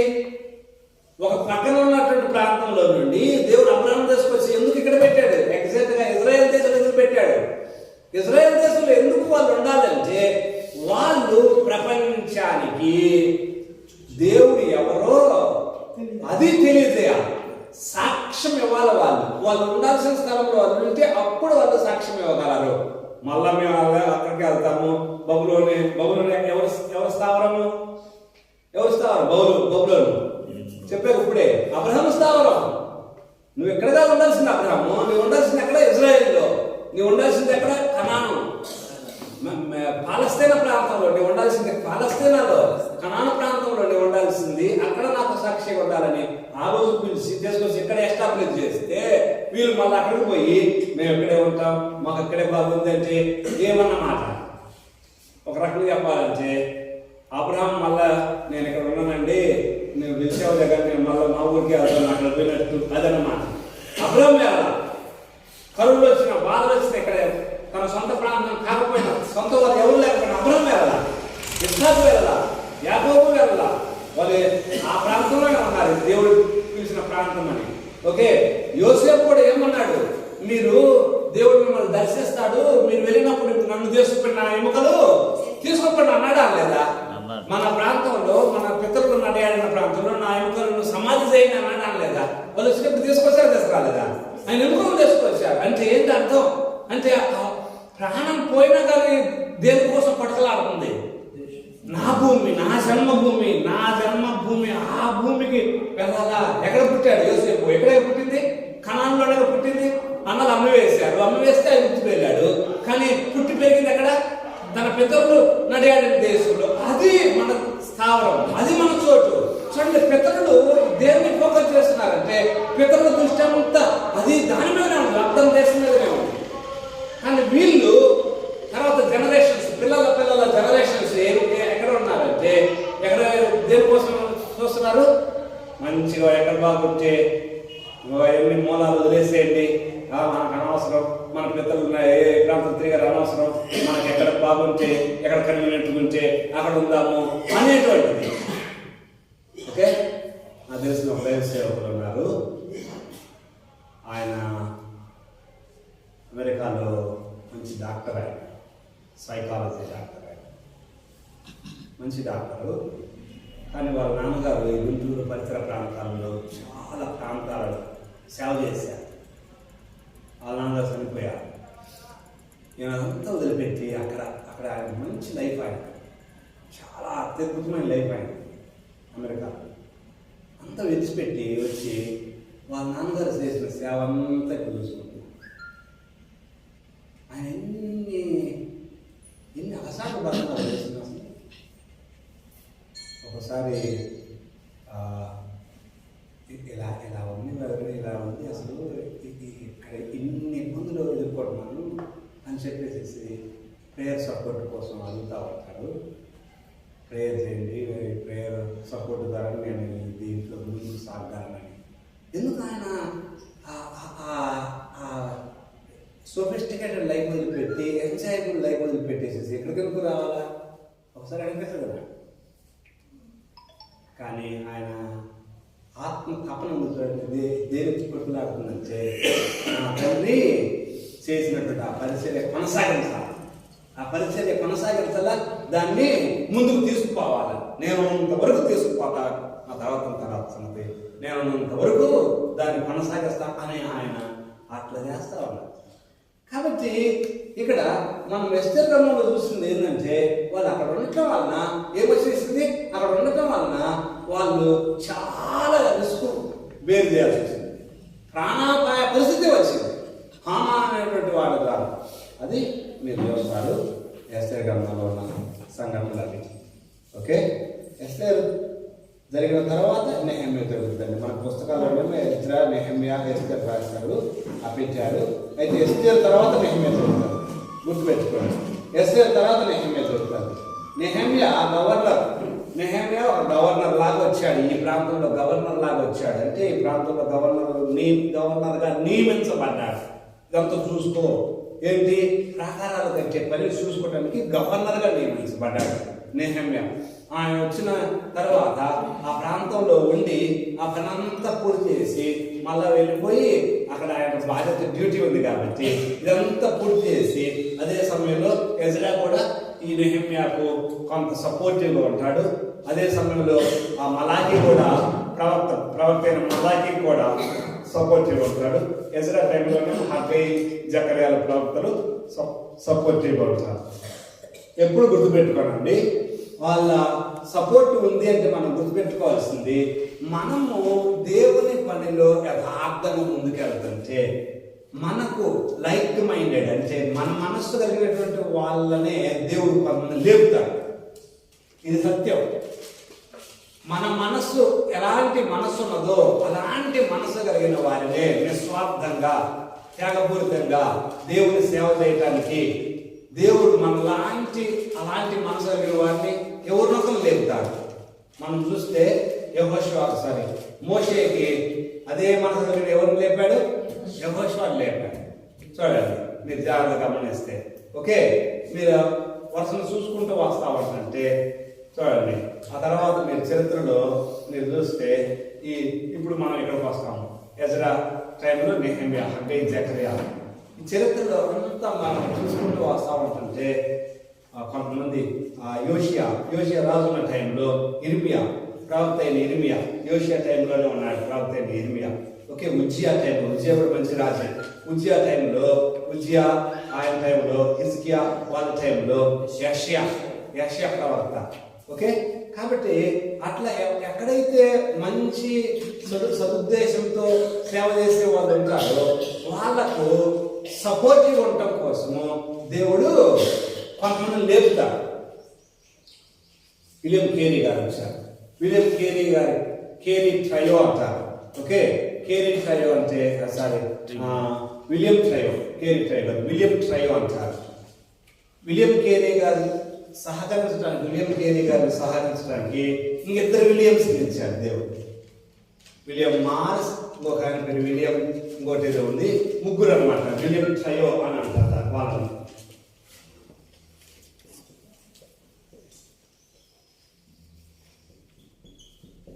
ఓకే, విలియం ట్రయో అంటారు, TRIO. విలియం ట్రయో అంటే విలియంతో పాటు ఇంకొక 2 ఫ్యామిలీస్ వచ్చాయి. ఆ 2 ఫ్యామిలీస్ ఏం చేశారంటే, విలియం కేరీ ఇక్కడ ఈ ట్రాన్స్లేట్ చేయాలా, ఈ బైబిల్ నుండి ట్రాన్స్లేట్ చేయాలా అనే ప్రయత్నంలో ఈ ముందు దాన్ని ఆయన ఏం నేర్చుకోవాలా? వ్యాకరణం నేర్చుకోవాలా, గ్రామర్ నేర్చుకోవాలా, బెంగాలీ, హిందీ గ్రామర్ అంతా నేర్చుకుని ఇదంతా చేయాలంటే మళ్ళీ ఇంత ట్రాన్స్లేట్ చేస్తే దానికి ఏం కావాలా? ప్రింటింగ్ కావాలా. ప్రింటింగ్ చేసుకోవడానికి అదిగో ప్రింటింగ్ ప్రెస్ మెషిన్ కావాలా. ఇవన్నీ సమకూర్చడానికి దేవుడు మిగిలిన ఇద్దరు సపోర్ట్ చేశాడు. దేవుడు లేపాడు మిగిలిన ఇద్దరిని. విలియం మార్స్, విలియం ఒక ఆయన పేరు ఉంది. చూడండి, మీరు గూగుల్లో కూడా చూస్తే విలియం ట్రయో అని కొడితే 3 పేర్లు వేస్తారు అక్కడ. ఓకే, ఆ 3 వచ్చేసేసి ఎంత చేశారో చరిత్ర ఏం చెబుతుందంటే వాళ్ళ గురించి. ఆ 3 అక్కడ 3 ఫ్యామిలీలు ఉన్నాయి చూడండి. 3 ఫ్యామిలీలు కంబైన్డ్ గా మొత్తం ఏమన్నా కానీ సరే కంబైన్డ్ గానే ఉంచుకునేవాళ్ళంట. 3 పని చేసేవాళ్ళు, 3 పని చేసేసి తీసుకొచ్చి ఒకసారినే పెట్టేవారు. డబ్బంతా ఒకసారినే పెట్టేసేసి 3 ఫ్యామిలీలు ఉన్నాయి కదా, 3 ఫ్యామిలీ పిల్లలు వాళ్ళు కొంటారు కదా, అందరూ ఒకే టేబుల్ మీద భోజనం, అందరూ సమిష్టిగా పంచుకునేటువంటి వాళ్ళు. అట్లా జీవించారు. ఓకే, ఒక సందర్భంలో జరిగిన సంఘటన చెప్తున్నాను. నేను దాని మీద రీసెర్చ్ మధ్య చేశాను. విలియం కేరీ పిల్లలు చాలా అంటే చాలా ఆ తండ్రి యొక్క ప్రేమానురాగాలకు నోచుకోలేకపోతారు. విలియం కేరీ పిల్లలు ఈయన ఎక్కువ బిజీగా ఈ ట్రాన్స్లేషన్ పనుల్లో వీటన్నిటిలో ఎక్కువ స్వార్థ పనులలో ఉంటా ఉంటే పిల్లలు చాలా అంటే చాలా. ఒక ఆమె వాళ్ళతో పాటు ఉన్నటువంటి ఒక ఆమె ఆయన ప్రశ్నించి, ఎందుకు నీ పిల్లలు ఎంత నిర్లక్ష్యం చేశావు, ఆ పిల్లలు ఇట్లా చాలా మిస్ అవుతున్నారు కదా అంటే ఆయన నోట ఏ సమాధానం రాలేదు. అంటే ఒక పని తలపెట్టాలంటే ఇంకోటి ఆయన త్యాగం చేయాల్సి వస్తుంది. ఆ దాంట్లో ఎవరికి బలి అయిపోయి పాపం పిల్లలు తండ్రి ప్రేమకు నోచుకొని తల్లి అనిపించింది. విలియం కేరీ భార్య మెంటల్ పాపం, ఆమె మెంటల్ వచ్చేసింది. నా పిల్లలు ఎవరికి చెప్పుకోవాలి సమస్య? తల్లి ఏమో ఆమె తెలియదు, ఏం చెప్పినా తెలియదు. కానీ పిల్లలు తల్లి చెప్తుంటే తల్లి చెప్పుకోవాలి, అందుబాటులో ఉండడు, ఎవరు చెప్పుకోవాలి. కాబట్టి దైవ సేవకులారా బ్యాలెన్స్డ్ లైఫ్ ఉండాలి. మన లైఫ్ ఎట్లుండాలా? బ్యాలెన్స్డ్గా ఉండాలి. మనము సేవలో ఎప్పుడైనా సరే ఎప్పుడు బ్యాలెన్స్డ్గా వెళ్తూ ఉండాలి. ఎక్కువ మినిస్ట్రీ అనే ఫ్యామిలీని నిర్లక్ష్యం చేయకూడదు. ఫస్ట్ దేవుడు, నాకు ఫస్ట్ దేవుడు, నేను నా దేవుడు, నేను నా దేవునితో సహవాసం, నేను నా దేవునితో వ్యక్తిగత అనుబంధం. ఆ తర్వాత రెండో నెక్స్ట్ భాగము నేను నా కుటుంబం. ఫస్ట్ నేను నా దేవుడు, రెండోది నేను నా కుటుంబం. మూడో ప్లేసు నేను నా సేవ. అది మూడో ప్లేసు నేను నా సేవ. అర్థమవుతుందా? సామాన్యంగా ఏం చేస్తుంటాం మనం? ఏం చేస్తుంటాం సామాన్యంగా? నేను నా దేవుడు ఓకే. రెండవ భాగంలో ఏం చేస్తుంటాము? నేను నా సేవ అక్కడ పెడతాము. కాదు, అది కరెక్ట్ కాదు. ఫస్ట్ నేను నా దేవుడు, పర్సనల్ డివోషన్ ఉండాలి, పర్సనల్ దేవునితో అనుబంధం ఉండాలి, రోజు దేవునితో మనకు దేవునితో గడిపే సమయం ఉండాలి. నేను ఈరోజు కూడా నా పర్సనల్ డివోషన్ చేసుకొని వచ్చాను నేను. ఎందుకంటే అది నాకు దేవునికి ఉన్నటువంటి సంబంధం. నేను ఈ క్లాస్లో ప్రిపేర్ కావాలంటే చాలా టైం కావాలి. అయినప్పటికీ అప్పుడు ఏముంటుంది మనసు, నేను టైం లేదుగా ఇది ప్రిపేర్ అవ్వడం. అది కాదు, ఫస్ట్ నేను చదువుకోవాల్సిన 1 అధ్యాయం 2 అధ్యాయాలు నేను చదువుకోవాలి. దాంట్లో దేవుని ఏం మాట్లాడుతున్నాను ఈరోజు నాతో, అది నేను నేర్చుకోవాలి, ఆయనతో మాట్లాడాలి. ఆ తర్వాతే మీతో మాట్లాడడానికి సిద్ధపడాలి. ఫస్ట్ నేను నా దేవుడు, అది ఆ రిలేషన్షిప్ ఎప్పుడు ఉండాలి. రెండవది నేను నా పిల్లలు, నా కుటుంబము, వాళ్ళతో గడిపే టైం ఉండాలి. ప్రభు వాళ్ళతో ప్రార్థన చేయటం, వాళ్ళతో మంచిగా ఉండటం, అది ఉండాలి రెండవది. ఆ తర్వాత మూడో ప్లేస్ మినిస్ట్రీ. ఓకే, మూడో ప్లేస్ మినిస్ట్రీ. మరి యేసుక్రీస్తు ప్రభుల వారి గురించి వాళ్ళ తల్లిదండ్రులు వచ్చినప్పుడు ఎత్తుక్కుంట పండుగలో, అప్పుడు మరి యేసు ప్రభు నేను నా తండ్రి పని మీద ఉన్నాను అనే విషయాన్ని, అంటే అక్కడ సేవ గురించే ఫోకస్ చేసింది. ఏ వయసులో అది? 12 సంవత్సరాల వయసులో. అప్పుడు చేశారా? ఏంటి 12 సంవత్సరాలు అప్పుడు నేను నా తండ్రి పనుల మీద ఉన్నాననే సంగతి చెప్పాడు. అంటే ఇప్పుడు మినిస్ట్రీ గురించి విషయం గురించే ప్రస్తావన చేసినారు. ఇంకోటి విలియం కేరీ గారు మరి అంత టైం అనేది ఆయన దేవుని కొరకు ఖర్చు పెట్టకపోతే, అంత హార్డ్ వర్క్ చేయకపోతే ఇన్ని ట్రాన్స్లేషన్స్ కూడా వచ్చే కాదు. అంతవరకు ఆయన నుండి బయటకు వచ్చేది కాదు. ఆయన నుండి అంతా ఆయన స్పెండ్ చేయగలగట్టి ఇప్పుడు చాలామందికి వచ్చింది, రీచ్ అయింది. నేను ఇందాక ఒక విషయం నేను చెప్పలేదు, ఎందుకంటే చెప్పకూడదని. వాళ్ళ కుమారుడు ఏమయ్యాడు తెలిసిన, చాలా వ్యతిరేకమైపోయాడు. ఆయన చాలా వ్యతిరేకమైపోయాడు. అది ఎందుకంటే అది విచారకరమైన విషయం. అంతగా వెళ్ళకూడదు మనం. ఆయన జనం కోసం ఆలోచించారు, కానీ కుమారుడు అది అర్థం చేసుకోలేదు. అప్పుడు చాలా వ్యతిరేకమైపోయాడు. నేను ఏం చెబుతున్నానంటే బ్యాలెన్స్గా ఉండాలంటున్నాను. బ్యాలెన్స్ అనేటువంటిది ఎప్పుడు మనం తప్పకూడదు. మనం బ్యాలెన్స్ తప్పకుండా దేవుడు ఎప్పుడు కూడా మన కుటుంబం విషయంలో మనం కేర్ తీసుకుంటామంటే మనం క్వశ్చన్ వేయడం. కేర్ తీసుకోవాలి, పరిచర్లో కూడా వెళ్ళాలి. ఒకటి నిర్లక్ష్యం పెట్టి ఇంకోటి అది చేయకూడదు. అన్ని నేను చెప్పేది ఇక్కడ బ్యాలెన్స్ అంతే. యశుప్రభు తండ్రి పని మీద ఉండాలి. బ్యాలెన్స్ అంటే సెకండ్ ప్లేస్ అనేది, సెకండ్ ప్లేస్ ఓన్లీ ఫ్యామిలీ పెట్టారు కదా, అందుకే అడుగుతున్నాను. Second place family always. ఇప్పుడు దేవుడు, నేను నాకు సెకండ్ ప్లేస్ ఫ్యామిలీ అనేది పెట్టుకుంటే మిషనరీస్ కానీ, క్రిస్టియన్ ఆర్గనైజేషన్స్ నుండి కానీ, లేదంటే బిబ్లికల్గా, లేదంటే యేసుప్రభుకు సంబంధించిన విషయాలు కానీ ఎక్కువగా ఇంత నాలెడ్జ్ అనేది బయటికి రావటం కానీ పొందుపరచడం కానీ జరిగేది కాదు కదా. అయితే ఎక్కువ వాళ్ళందరూ కూడా అవన్నీ త్యాగం చేసి చేయబట్టే చాలా చాలా చాలా చూడండి, మెజారిటీ ఎక్కువ మినిస్ట్రీలో ఉన్నటువంటి వాళ్ళు, ఎక్కువ సంవత్సరాలు మినిస్ట్రీలో ఉన్నటువంటి వాళ్ళు, ఈ బ్యాలెన్స్ చేసుకున్న వాళ్ళు ఎక్కువ సంవత్సరాలు ఉన్నారు. ప్లస్ ఏం జరిగిందంటే వాళ్ళ తర్వాత దాన్ని వాళ్ళ పిల్లలు టేకప్ చేశారు. అర్థమవుతుందండి శ్రేయస్ గారు? వాళ్ళ తర్వాత వాళ్ళ పిల్లలు టేకప్ చేశారు, కంటిన్యూ చేశారు. చాలా మంది త్యాగం చేశారు కాబట్టి ఇంతకు వచ్చింది. నేను రాలేదంటల్లా త్యాగం చేశారు. అయితే not at the cost of family. అది ఒకటి మనం గుర్తుపెట్టుకోవాలి. ఫ్యామిలీని బలి చేసి మటుకు మనం చేయకూడదు. అందుకోసమే అక్కడ ఏమంటాడు తిమోతి రాసిన పేరులో, తన సొంత ఇంటిని సరిగా ఏలాలంటాడు కదా. అధ్యక్ష పదవిని అపేక్షించేవాడు తన సొంత ఇంటిని సరిగా ఏలాలంటాడు అన్నాడా? అంటే సొంత ఇంటిని ఆ విషయంలో సొంత ఇంటిలో ఆ సాక్ష్యం కాపాడుకోవాలి. వాళ్ళు ఎటువంటి డైవర్ట్ వెళ్తున్నారా అది గమనించాలి మనం. సాతానుడు ఎక్కడ చేస్తాడు పని? మన ఇంట్లోనే చేస్తాడు పని.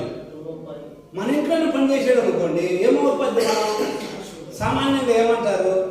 ఏది ఏమన్నారు? కొళ్ళు పిల్లలకే చెప్పుకోలేదు అన్నారు కదా.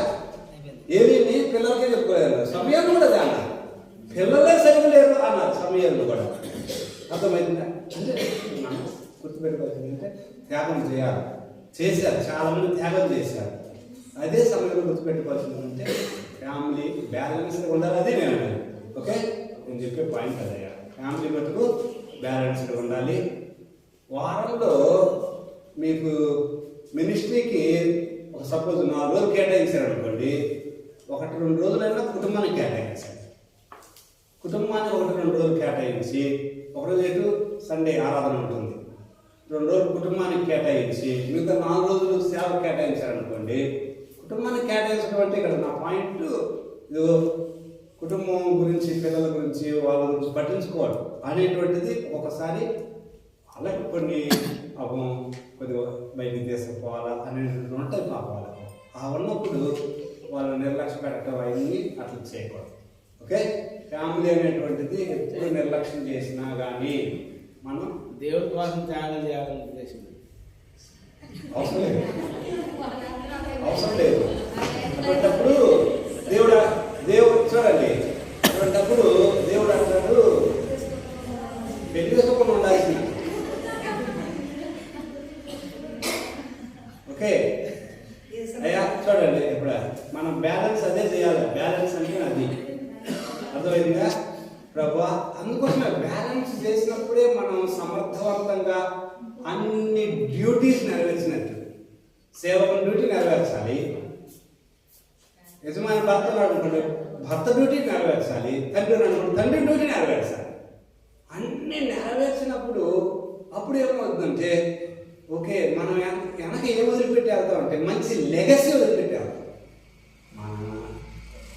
మాకు మంచి బోధించాడు, వెళ్ళాడు, పిల్లలు నా భర్త మా విషయంలో శ్రద్ధ తీసుకున్నారు, జాగ్రత్త తీసుకున్నారు అని లైఫ్ పార్ట్నర్ చెప్పుకుంటారు.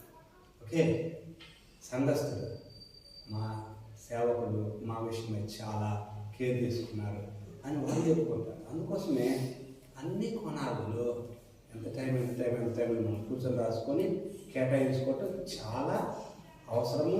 అది చాలా అట్లా వెళ్ళినప్పుడే అన్ని విషయాలు అందరికీ న్యాయం చేసిన వాళ్ళు అది చాలా అవసరం. అది ఓకే రైట్.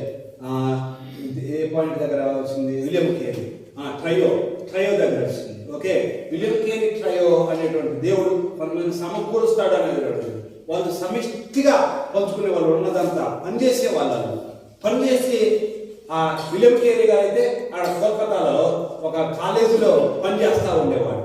పని చేసుకుంటూ అదే సమయంలో మిగిలిన వాళ్ళు కూడా పనిచేసేవాళ్ళు, వాళ్ళ భార్యలు కూడా పనిచేసేవాళ్ళు. అక్కడ స్కూల్స్ అట్లాంటివి ఉంటే ఆ స్కూల్స్ స్కూల్స్ ద్వారా వచ్చినటువంటి ఇన్కమ్ ద్వారా ఆ కుటుంబాన్ని పోషించుకుంటూ ఈ యొక్క పని, ఈ ట్రాన్స్లేషన్ పనిలో బాగా నిమగ్నులు అయ్యేవాళ్ళు.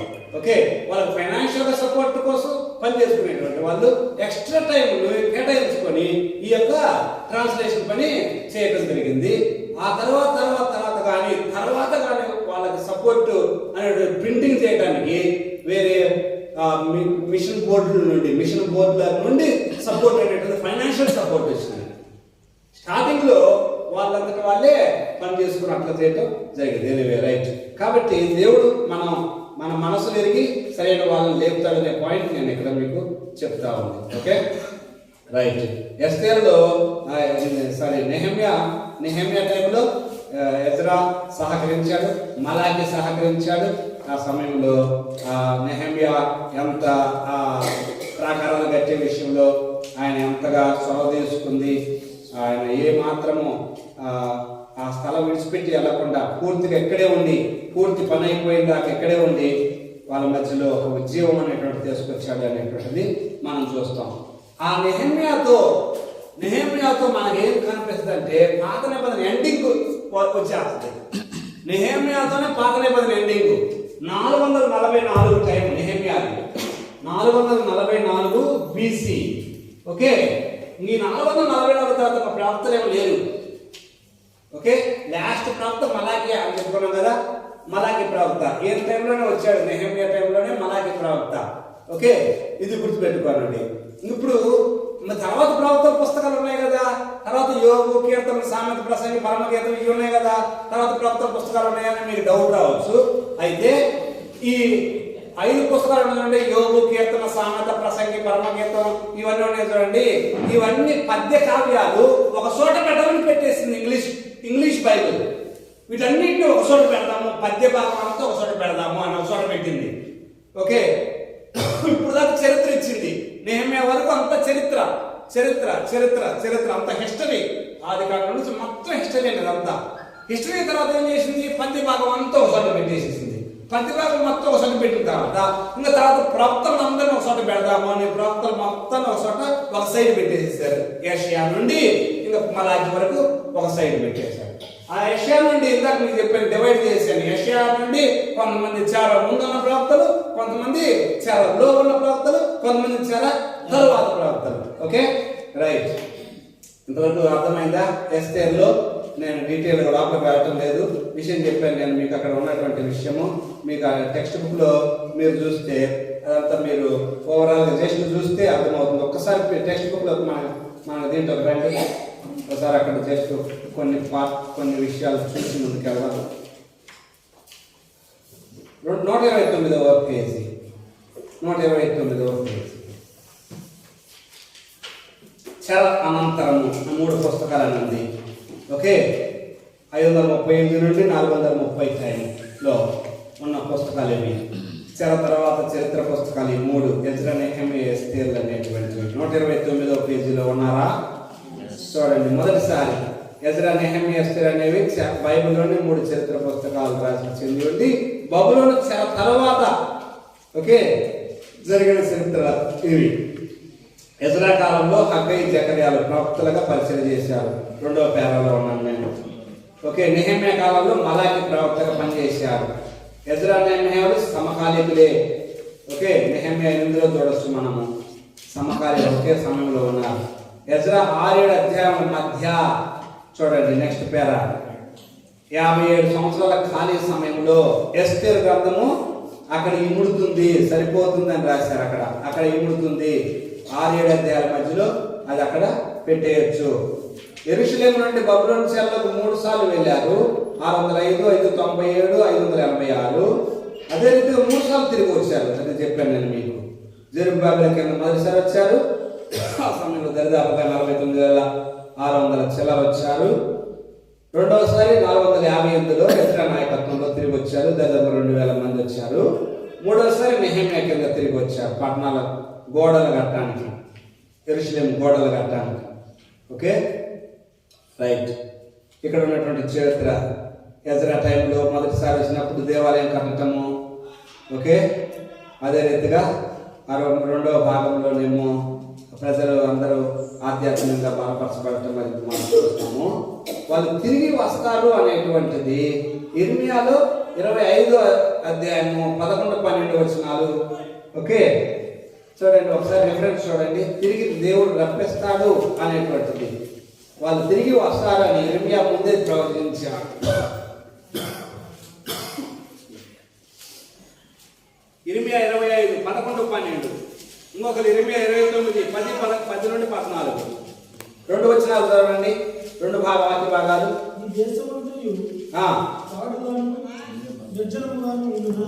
ఆ, ఈ జనులు 70 సంవత్సరములు బబులోను రాజునకు దాసులుగా ఉండురు. దాసుగా ఉందరు. యెహోవా వాక్కు ఇదే. ఆ, 70 సంవత్సరములు గడిచిన తర్వాత తర్వాత వారి దోషములను బట్టి నేను బబులోను రాజును ఆ జనులను కలిసిన దేశములకు శిక్షింతును. బబులోను రాజును కూడా శిక్షిస్తాను అంటున్నాడు. చూడండి, ఆ జనులను కూడా శిక్షిస్తాను అంటున్నాడు. అక్కడ ముందు జరగబోయేది ఇర్మియా ముందే మాట్లాడుతున్నాడు. ప్రవక్త ద్వారా దేవుడు ముందే సెలవిస్తా ఉన్నాడు. చదవండి. ఆ దేశము ఎప్పుడు పాడుగా ఉండినట్లు నియమితును. నేను ఆ దేశమును గురించి సెలవించిన మాటలన్నీ ఇర్మియా ఈ జన్మలన్నింటిని గురించి ప్రకటింపగా ఈ గ్రంథంలో రాయబడిన దంతయు ఆ దేశం మీదకి రప్పించదు. అదే చూడండి, ఇర్మియా గ్రంథం 25, 11, 12 వచనాలు. 70 సంవత్సరాలు తప్పకుండా మీకు ఇదంతా పాడుగా ఉంటుంది. 70 సంవత్సరాలు బబులోను రాజు దాసులుగా మీరు ఉంటారన్నారు. 70 సంవత్సరాల తర్వాత నేను బబులోను రాజును శిక్షిస్తాను. ఓకే, ఆ దేశం కూడా పాడైపోతుంది అంటున్నాడు. ఈ మాటలన్నీ నెరవేరుతాయి అంటున్నాడు. తర్వాత 29, 17, 14 వచనాలు చూడండి. 29. యెహోవా ఈ ఆజ్ఞ ఇచ్చుచున్నాడు. ఆ. బబులోను రాజ్యమునకు 70 సంవత్సరములు గతించిన తరువాతే మిమ్మల్ని గూర్చి నేను పలికిన సువార్త నెరవేర్చి ఈ స్థలమునకు మిమ్మల్ని తిరిగి రప్పించినట్లు నేను మిమ్మల్ని దర్శిస్తాను అంటున్నాడు. చూసారా? నేను మిమ్మల్ని గూర్చి ఉద్దేశించిన సంగతులను నేను ఎరుగదను. రాబో కాలమందు నీకు నిరీక్షణ కలుగునట్లు అవి సమాధానకరమైన ఉద్దేశములే గాని హానికరమైనవి కాదు. అదే యెహోవా వాక్కు. చదవండి. మొరపెట్టుదురేని నాకు ప్రార్థన చేయొచ్చు వద్దురేని నేను ఈ మనవి ఆలకించును. నేను నన్ను వెతికిన ఎడల పూర్ణ మనసుతో నన్ను గూర్చి విచారణ చేయనెడల మీరు నన్ను కనుగొందురు. నన్ను నేను మీకు కనపరుచుకొందును. ఇదే యెహోవా వాక్కు. నేను మిమ్మల్ని చెరలో నుండి రప్పించెదను. నేను మిమ్మల్ని చెరపట్టి ఏ జనులలోనికి ఏ స్థలములోనికి మిమ్మును తోలివేసితునో ఆ జనులందరిలో నుండి ఆ స్థలములన్నిటిలో నుండి మిమ్మును సమకూర్చి రప్పించెదను. ఇదే యెహోవా వాక్కు. అది చూడాలి. ఎచ్చటి నుండి మిమ్మల్ని చెరకు పంపించను, అచ్చటికే మిమ్మల్ని మళ్ళా రప్పించను, మిమ్మల్ని మళ్ళా తిరిగి రప్పిస్తాను అని అంటున్నాడు దేవుడు ఇర్మియా ద్వారా. నేను మిమ్మల్ని తిరిగి రప్పిస్తాను, నా మాట ఇది. నేను ఖచ్చితంగా మిమ్మల్ని చూడటానికి వస్తాను అంటున్నాడు. మిమ్మల్ని చూడటానికి వస్తాను, నేను ఆలకిస్తాను. ఓకే, కాబట్టి నా ఉద్దేశములన్నీ నెరవేరుస్తానని ముందే దేవుడు సెలవిచ్చాడు. దేవుడు సెలవిచ్చి ఆ ప్రకారం ఎగ్జాక్ట్గా 70 ఏళ్ళు ఎప్పుడైతే అయిపోయిందో దానియేలు అక్కడ ప్రార్థన చేస్తుంటాడు. అయ్యా, నీ దాసులు ఇర్మియా ద్వారా సెలవిచ్చావు ఈ మాటలు, 70 ఏళ్ల తర్వాత మళ్ళీ దర్శిస్తానన్నావుగా, ఒకసారి జ్ఞాపకం చేసుకోవచ్చుగా అని ఇర్మియా దానియేలు ఆయన ప్రార్థనలో జ్ఞాపకం చేసుకుంటూ ఉంటాడు. అక్కడ చూస్తాం మనం 9వ అధ్యాయంలో చూస్తాం.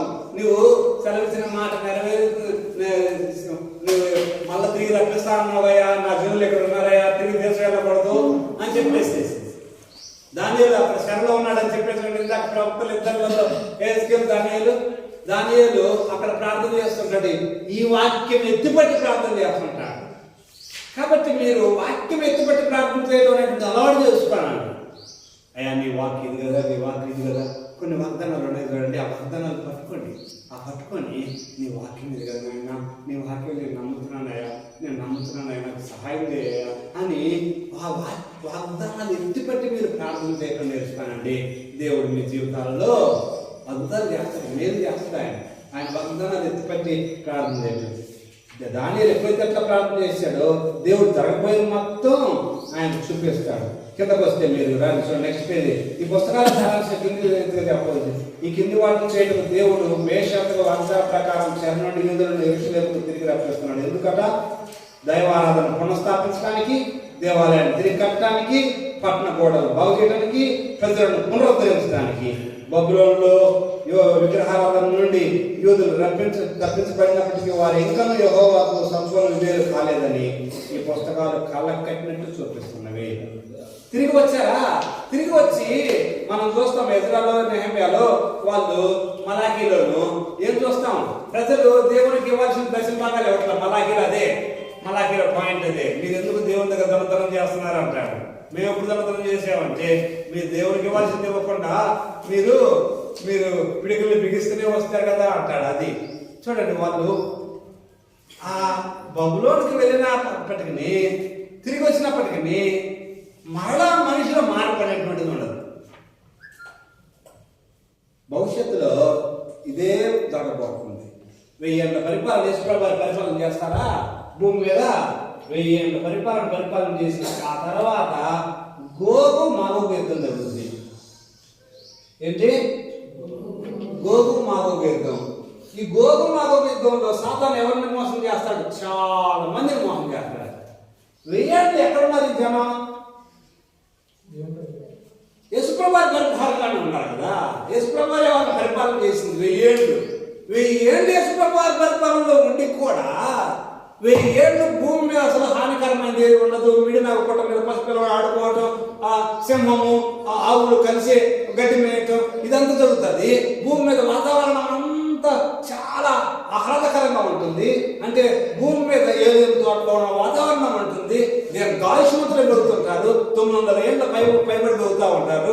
ఇంత బ్రతికి కూడా చివరికి మళ్ళా 1000 ఏళ్ళు అయిపోయిన తర్వాత గోగుమాగు యుద్ధంలో సాతాను వచ్చి మోసం చేస్తా ఉంటే మొత్తం సాతాను వైపు జతకడతారు. వీళ్ళందరూ జనం మొత్తం గోగుమాగు అంటే మెనీ పీపుల్ అని అంటారు. వీళ్ళందరూ 1000 ఏళ్ల పరిపాలన యేసుప్రభువు వారి ఇచ్చిందే తిని యేసుప్రభువు వారి పరిపాలన అనుభవించి ఇప్పుడు మళ్ళీ ఏడటం ఏంటి? అట్లా ఎట్లా వెళ్తారు? బబులోను నుండి తిరిగి వచ్చాడు. బబులోను నుండి దేవుడు మమ్మల్ని పంపించాడు. మేము దేవాలయం కట్టుకోవడానికి, ఇల్లు కట్టుకోవడానికి రాజులు సహాయం చేశాడు. అయినా మళ్ళీ మర్చిపోవటం ఏంటి? అంటే మానవుడు ఏముంది? కృతజ్ఞత లేని భావం. ఓకే, దాన్ని సరైన పదం కృతజ్ఞులు అంటారు. ఒత్తు. ఓకే, ఇన్ని ఏమంటుంది చూడండి, ఇది. ఓకే, అది కృతజ్ఞులు అంటారు. అంటే కృతజ్ఞత లేని వారిని కృతజ్ఞులు అంటారు. అంటే యేసుప్రభువు వారి పరిపాలనలో, మెస్సయ పరిపాలనలో ఉన్నా కానీ మనిషి అట్నే ఉంటున్నాడు. అంటే మనిషిలో ఏముంది? మనిషిలో పాపము. మనిషిలో పాపము, ఆదాము నుండి వచ్చిన పాపము. ఈ 1000 ఏళ్ల పరిపాలనలో ఎవరు ఇక్కడ ఉన్నది? ఎవరు? శరీరంతో ఉన్న మనుషులు. ఓకే, శరీరంతో ఉన్న మనుషుల్లో ఈ శరీరంతో ఉన్న మనుషుల్ని సాతాను మోసం చేసేది. అంటే శరీరంతో ఉన్నంత కాలము దేనికి లోబడే అవకాశం ఉంది? పాపానికి లోబడే అవకాశం ఉంది. శరీరంతో ఉన్నంత కాలము పాపానికి లోబడే అవకాశం ఉంది. కాబట్టి ఎప్పుడు ఎవరు కూడా నేను బాగానే ఉన్నానులే, నేను ఆత్మీయంగా అభివృద్ధి చెందానులే, పర్ఫెక్ట్ అయ్యానులే అనుకోవటానికి లేనే లేదు. శరీరంతో ఉన్నా కానీ వాళ్ళు మొత్తం సాధనతో జతకట్టి ఏమో చివరికి గోగుమాగు యుద్ధంలో మొత్తం ఏం చేస్తాడు? ఆయన మొత్తాన్ని సర్వనాశనం చేసి పడేసేసి ఎవరైతే ఆయన వైపు ఉన్నారో వాళ్ళకే నూతన ఆకాశం, నూతన భూమి. ఓకే, దాని గురించి మళ్ళీ డిస్కస్ చేస్తాంలే. మనం ఎస్కటాలజీ వచ్చినప్పుడు దాని గురించి ఎక్కువ డిస్కస్ చేస్తాం. చూడండి, తర్వాత కాలం ఇక్కడ చూడండి 131 పేజీలో 70 సంవత్సరాలు యెరుబ్బయలు నాయకత్వ దేవాలయం నిర్మించారు. చాట్లో ఉన్నారా? మీరు వచ్చారా? పేజీలోకి రండి. 131 57 సంవత్సరాల మధ్యలో సమయము గ్యాప్. ఆ మధ్యలో ఎస్టేర్ని పెట్టారు. చూడండి, ఈ ముందు దేవాలయ నిర్మాణం టైంలో 5:38 నుండి 5:15 వరకు హగ్గయి, జకర్యాలు ఇద్దరు ఉన్నారు. ఆ టైంలో వాళ్ళ యొక్క ప్రవచనాలు ఉన్నవి. ఆ తర్వాత ఎస్తేరు గ్రంథం మధ్యలో నడిచింది.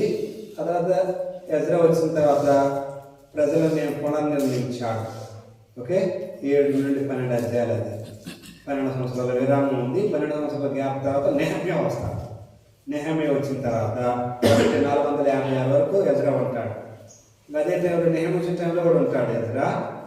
444 నుండి 432 చరిత్ర నెహమ్యా చరిత్ర. ఓకే, ఈ టైంలోనే మలాకి ఉంటాడు. అది నెహమ్యా వెళ్ళిపోయి మళ్ళీ తిరిగి రావడం. ఆ తర్వాత అంతా 400 సంవత్సరాల నిశ్శబ్ద కాలము. 400 సంవత్సరాల నిశ్శబ్ద కాలం. ఓకే, కింద చూడండి కొన్ని డేట్లు ఇచ్చాడు. అవన్నీ మీరు చూసుకోసే మనం మాట్లాడినవే, ఇంతకుముందు మాట్లాడిన విషయాలు. ఓకే, రైట్, అంతటితో చరిత్ర పుస్తకాలు అయిపోయినాయండి. అర్థమైనంతవరకు చరిత్ర పుస్తకాలు అయిపోయినవి. ఇప్పుడు పద్య కావ్యాలు మనం చూస్తున్నాం. యోగు, కీర్తన, సామెత, ప్రసంగి, పరమగీతం. ఓకే, యోగు, కీర్తన, సామెతలు, ప్రసంగి, పరమగీతాలు, ఈ 5 పుస్తకాలు. యోగు అనేటువంటి పుస్తకంలో మనం చూస్తున్నాం ప్రస్తుతం. యోగులో రండి దయచేసి. ఓకే రైట్, పేజ్ ఎన్నో పేజ్ అంటే నేను ఇక్కడ చాలా పేజీలు స్కిప్ చేస్తున్నాను, మనమంతా ఎన్ని చూసాం కాబట్టి. 151వ పేజీలో ఒకసారి 151 పేజీలు. ఇంతవరకు ఏమన్నా క్లారిటీ ఉందా? ఏమన్నా మళ్ళీ డౌట్స్ ఉన్నాయండి? ఎన్ని పేజీలు తిప్పి పడేస్తున్నారు అనుకుంటున్నారా? అవసరం లేదు. ఉన్న విషయం చెప్పాను నేను మీకు. ఓకే, ఉన్న విషయం క్లారిటీ చెప్పాను. మీరు ఇంటికి చదవాల్సిన అంత వర్క్ ఉంది. మీరు చదవలేదనుకోండి, ఈ బుక్ కాదు, బైబిల్ చదవండి. Bible is our text book. ఎప్పుడు ముందు పెట్టుకోండి, Bible is our text book always. ఇవన్నీ హెల్ప్ఫుల్ టూల్స్ అనమాట. ఇవన్నీ ఉపయోగపడే కొన్ని సామాగ్రి అనమాట. ఈ మిగిలిన పుస్తకాలు only Bible is our text book. ఎప్పుడు బైబిలే మన టెక్స్ట్ బుక్. మీకు జస్ట్ ఓకే కొన్ని హెల్ప్ఫుల్ టూల్స్ ఇవ్వటమే మేము మా పని. ఓకే రైట్, ఇక్కడ 10 భాగం 5 పుస్తకాలు ఉన్నవి.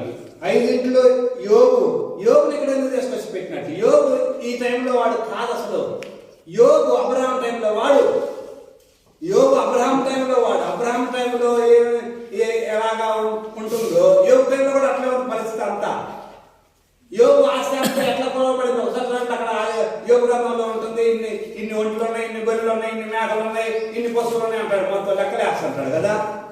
ఇంత గోల్డ్ ఉంది, ఇన్ని శివుడు ఉందని అన్నాడా? ఏం లేదు, అక్కడేం లేదు. యోగు ఆస్తి అంతా పశు సంపదలోనే ఇస్తాడు. యోగు పిల్లలు 10 మంది ఉన్నారు అన్నాడు. యోగు ఇంట్లో పిల్లలందరి కోసం ఏం చేస్తున్నాడు? బరుడు అర్పిస్తా ఉన్నాడు. యోగు వాళ్ళు ఏమైనా తప్పు చేశారేమో, వాళ్ళు ఏమైనా పాపం చేశారేమో అని వాళ్ళ కోసం బరుడు అర్పిస్తున్నాడు. ఎవరు చేసేవాళ్ళు అంతకుముందు? అబ్రహాం చేసేవాడు. అబ్రహాం అంటే పితరుల కాలంలో వాళ్ళు చేసేవాళ్ళు అట్లా. అంటే వాళ్ళ ఆస్తి పశువుల సంపదలో కూడా లెక్కించబడింది. అంతేకాకుండా ఆ రోజుల్లో ఇంటి పితరుడు ఇంటికి యాజకుడుగా ఉండేవాడు. ఇది ఎప్పుడు కరెక్ట్. నేను ఒక బ్రదర్ అడుగుతూ ఉన్నారు నన్ను ప్రశ్న. ఒక మీరు తీసుకోకపోతే తీసుకోకపోవచ్చు, మీ ఇష్టం అదంతా. అయ్యగారు, నేను ఇప్పుడు ఉదాహరణకు ఒక ప్రశ్న అడిగాను. ఏంటి, కొద్దిగా బిజీగా ఉన్నాను, మేము బిజీగా ఉంటే అమ్మగారిని ముందు పంపించేసేసేసి నడిపించమని చెప్పవచ్చు కదా అన్నారు. ఓకే, అట్లా చేయవచ్చా చేయకూడదా అనే ప్రశ్న అడిగారు. చేయకూడదు అన్నాను నేను. సమాజ మందిరంలో అట్లా చేస్తారా అన్నాను. సమాజ మందిరంలో అట్లా చేయరు. మనం ఫాలో అవ్వాల్సింది సమాజ మందిరపు ప్యాటర్నే ఫాలో అవ్వాలి మనం, క్రమం. సమాజ మందిరంలో రబ్బీ ఉంటాడు, బోధకుడు. చదవటానికి ఒకరు ఉంటారు అక్కడ. ఆ రోజు వాక్యభావం చదవటానికి ఆయన చదివి బోధకులకు అందిస్తే బోధకుడు దాన్ని వివరణ ఇస్తాడు. ఓకే, పాటలు పాడటానికి పాడే వాళ్ళు పురుషులను కేటాయిస్తారు. ఓకే, అంతా వాళ్ళు పాడతారు. పాడిన తర్వాత వాళ్ళు అందిస్తారు. ఇప్పుడు స్త్రీలు పాటలు పాడవచ్చా పాడకూడదా అది నా ప్రశ్న కాదు. ఇక్కడ స్త్రీలు నడిపించవచ్చా నడిపించకూడదు అది నా పాయింట్. స్త్రీ నడిపించవచ్చా నడిపించకూడదు అది ఇక్కడ పాయింట్. ఓకే, స్త్రీ మందిరాన్ని నడిపించవచ్చా నడిపించకూడదా అనేటువంటిది అక్కడ పాయింట్. ఆయన ఆ బ్రదర్ అడిగితే మనకు లేట్ అవుతుందండి, అందుకోసం ముందు వాళ్ళని పంపించి నడిపించమని చెప్పొచ్చా అని అడిగారు. ఎందుకు మీకు లేట్ అవుతుందండి? మీకు ఎందుకు లేట్ అవుతుంది అన్నారు. పనులు ఉంటాయి కదా, ఆదివారం దేవుని పని కంటే మీకే విలువైన పని ఏముంది? కాబట్టి సమాజ మందిరపు ప్యాటర్నే మనం ఫాలో అవ్వాలి. అదే ఫాలో అవటం మంచిది. మరి కొంతమంది స్త్రీలు సంఘాలు నడిపిస్తున్నారుగా అన్నారు.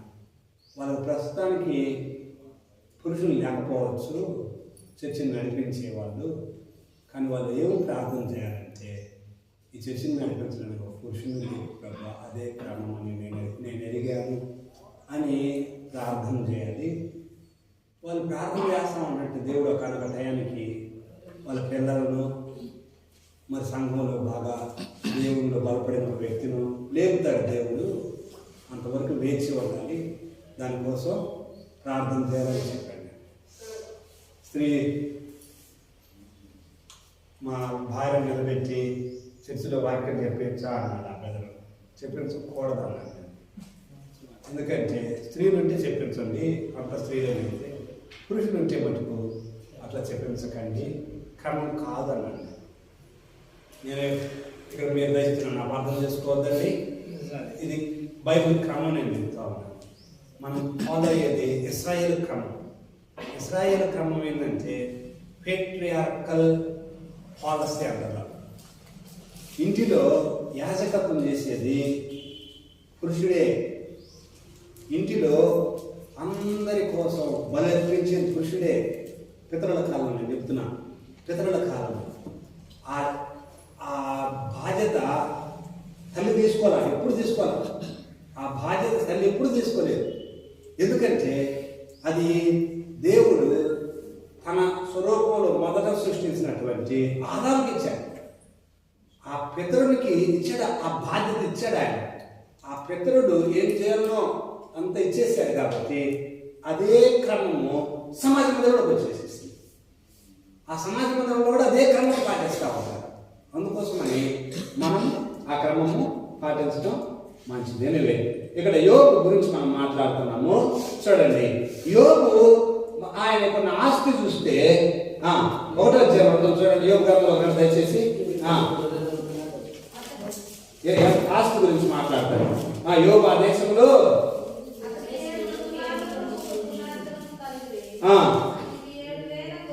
7,000 గొర్రెలు, 3,000 ఒంటెలు, 500 జతల ఎడ్లు అంటే 1000 ఎద్దులు, 500 జతల ఎడ్లు,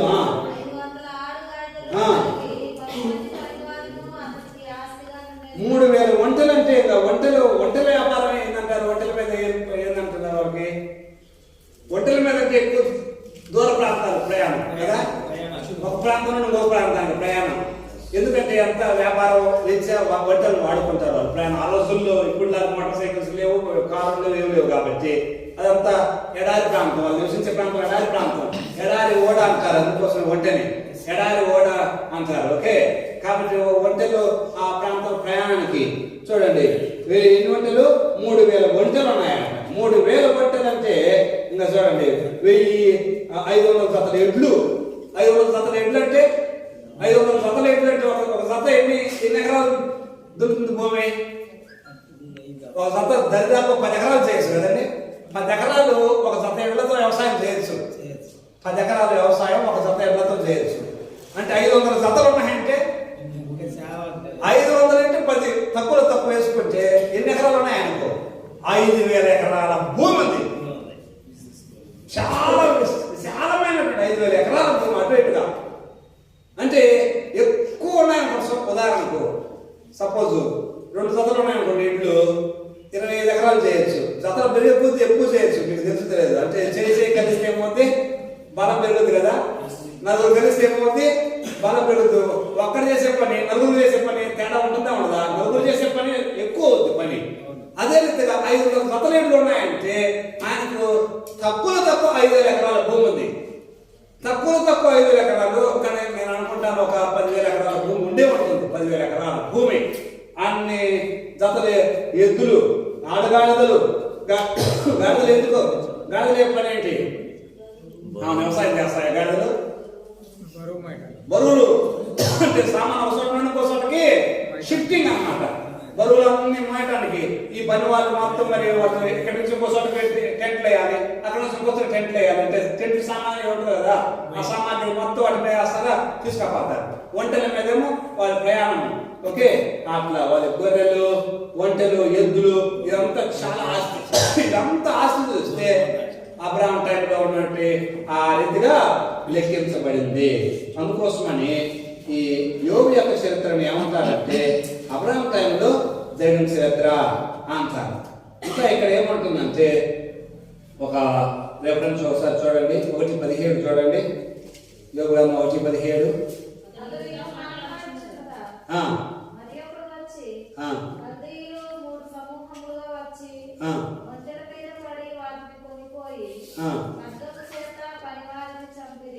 ఓకే, కల్దీలు వచ్చారు, 3 సమూహములుగా వచ్చారు అంటాడు. అసలు 1:15లో నేను చదివింది ఆ? అయ్యా? ఓకే. అయితే వాళ్ళు అక్కడ వాళ్ళ గురించి కల్దీలు అనేటువంటి వాళ్ళ గురించి నోమాడ్స్ అని ఉంది. ఇంకొక మాట, నోమాడ్స్ అంటే సంచరించే వాళ్ళు. నోమాడ్స్ అంటే ఇప్పుడు ఈ ఊరు శివర, దయచేసి ఎవరన్నా అపార్థం చేసుకోవద్దు నన్ను. ఇప్పుడు జంగాలు అంటారు చూడండి, జంగాలు అంటారు చూడండి. జంగాలే వేడిలో వేసుకుంటారు. వాళ్ళు ఎక్కడ ఉంటారు? ఇట్లా గుడారాలు వేసుకుంటారు చూడండి. ఏంటి? డేరాలు వేసుకుంటారు. వాళ్ళని నోమాడ్స్ అంటారు. నోమాడ్స్ అంటే డేరాలలో ఉండేవాళ్ళు, గుడారాలలో ఉండేవాళ్ళు. అంటే నిశ్చలమైనటువంటి స్థలం వాళ్ళకి స్థిరమైన స్థలం ఉండదు. వాళ్ళకి స్థిరమైన స్థలం ఉండదు. వాళ్ళు సంచరించే వాళ్ళు ఒక ప్రాంతం నుండి ఇంకో ప్రాంతానికి. అక్కడ వచ్చినటువంటి వాళ్ళు అట నోమాడ్స్ అట. 17వ వచనంలో అంటే కల్దీలు అనే వాళ్ళు ఒక ప్రాంతం నుండి ఇంకో ప్రాంతం అటు ఇటు సంచరించేటువంటి వాళ్ళు వచ్చేసి నిలబడి మొత్తాన్ని దోసుకొని పోయారు. ఓకే, అంటే ఆ నోమాడ్స్ అనేటువంటి వాళ్ళు అంటే సంచరించేటువంటి వాళ్ళు ఆ రోజుల్లో ఉన్నారు. అబ్రాహాము గుడారాల్లో నివసించలేదా? అబ్రాహాము నివసించింది గుడారాలలోనే. ఒక ప్రాంతంలో వేసుకొని టెంట్ వేసుకొని మళ్ళీ అక్కడి నుంచి తీసి ఇంకో ప్రాంతంలో పోయి అక్కడ వేసుకొని మళ్ళీ అక్కడి నుంచి తీసి ఇంకో ప్రాంతంలో అట్లా. కాబట్టి ఆ జనం జీవన విధానం కూడా పితరుల కాలంలో ఉన్నటువంటి ఆ విధానమే ఉన్నది. ఊజు అని అన్నారు కదా ప్రాంతము. ఊజు అనేటువంటిది ఎక్కడుంది అనేటువంటి దాని గురించి. ఊజు అనేటువంటి ప్రాంతం ఎక్కడ? బైబిల్ పండితులు ఏమంటారంటే మృత సముద్రానికి, ఓకే, కుడివైపు మృత సముద్రానికి ఆగ్నేయ మూలంలో ఉంది.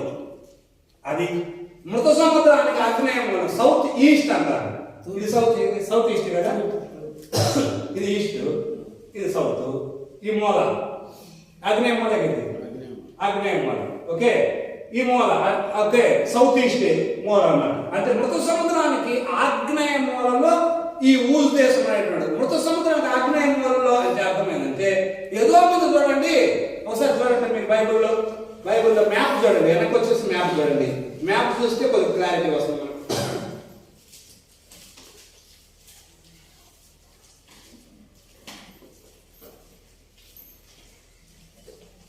ఇశ్రాయేలు గోత్రములను తెలుపు పాలస్తీనా పటం ఉంది చూడండి, దొరికిందా? ఇశ్రాయేలు గోత్రములను తెలుపు పాలస్తీనా పటం. కొత్త నిబంధన కాల పాలస్తీనా పటం కానీ ఇశ్రాయేలు గోత్రములను తెలుపు పాలస్తీనా పటం రెండింటిలో ఉంది. ఎదోము దొరికిందా మీకు? ఇశ్రాయేలు గోత్రములను తెలుపు పాలస్తీనా పటంలో ఎదోము దొరికిందా? కింద మృత సముద్రం కింద ఉంది. ఆ ఎదోము ఆ దానికి కొద్దిగా రైట్ సైడ్ అన్నమాట పైన. ఓకే, ఆ ఏరియాలో ఉంది ఊజు దేశం. అబ్రాహాము ఏ ఏరియాలో ఉన్నాడు? అబ్రాహాము లెఫ్ట్ సైడ్ లో ఉన్నాడు. ఎక్కడ? బేతేలు, బేర్షెబా ఇవన్నీ ఉన్నాయి, ఈ లెఫ్ట్ సైడ్ లో ఉన్నాయి. అంటే మృత సముద్రానికి లెఫ్ట్ సైడ్ లో ఉన్నాయి. రైట్ సైడ్ ఎవరున్నారు? యోబు ఉన్నాడు. ఓకే, యోబు ఉన్నదేమో ఈ ఏరియా రైట్ సైడ్ లో, యోబు ఆ ప్రాంతంలో ఉన్నాడు. లెఫ్ట్ సైడ్ లోనేమో అబ్రాహాము ఉన్నాడు. చూడండి జాగ్రత్తగా. ఇదంతా ఏ ఏరియా అని చెప్పాను నేను మీకు? ఇదంతా డెజర్ట్ ఏరియా, అంటే ఎడారి ప్రాంతము. అందుకోసం ఆ ప్రాంతంలో ఒంటెలు కావాలా ఎడారిలో ప్రయాణం చేయడానికి. అదంతా ఇసుక నేల, అదంతా ఇసుక నేలే మొత్తం. అదంతా అరేబియా డెజర్ట్ అంటారు దాన్ని. అంత ఇసుక నేలే. ఆ ప్రాంతంలో నివసించాడు యోబు. ఓకే, అది గుర్తుపెట్టుకోండి జస్ట్. ఓకే, యోబు తాను శోధించబడిన తర్వాత 140 ఏళ్ళు బ్రతికినట్టుగా వాక్యంలో ఉంది. ఓకే, చూడండి ఒక రెఫరెన్స్ 42:16. తర్వాత యోబు 140 సంవత్సరములు బ్రతికి తన కుమారులను 4 తరముల వరకు చూచెను. అది అటు తర్వాత ఇంకా 140 ఏళ్ళు బ్రతికాడని ఉంది. 140 కంటే ఎక్కువ ఏళ్ళు బతికినట్టే కాదు. తర్వాత ఇంకా 140 ఏళ్ళు బతికాడంటే 140 కంటే ఎక్కువ సంవత్సరాలు బతికాడు. దర్దాపు 200 సంవత్సరాలు బతికాడు యోబు అని బైబిల్ పండితుల అభిప్రాయం. 200 సంవత్సరాలు ఎవరికైనా బతికేవాళ్ళు. అబ్రాహాము 8 సంవత్సరాలు బతికాడు, 175 కదా. ఇస్సాకు 180 5 years ఎక్స్ట్రానే. అంటే 200 సంవత్సరాలు దరిదాపు ఎవరు బతుకుతున్నారు ఆ రోజుల్లో? పితరులు బతుకుతా ఉన్నారు. అంటే పితరులు 200 సంవత్సరాలు బతుకుతా ఉన్నారంటే యోగులు తీసుకొచ్చి ఎక్కడ పెట్టచ్చు? పితరుల టైంలో పెట్టచ్చు. అర్థమవుతుందా? నేను ఎందుకు ఇవన్నీ తీసుకొస్తున్నానంటే ఈ పాయింట్లన్నీ. ఓకే, యోగు ఏ టైంలో వాడు, ఈ పుస్తకం ఏ టైంలో అది అనేటువంటి దాని గురించి. ఓకే, కాబట్టి ఆ టైంలో యోగుకి దేవుడి గురించి ఎట్లా తెలుసు?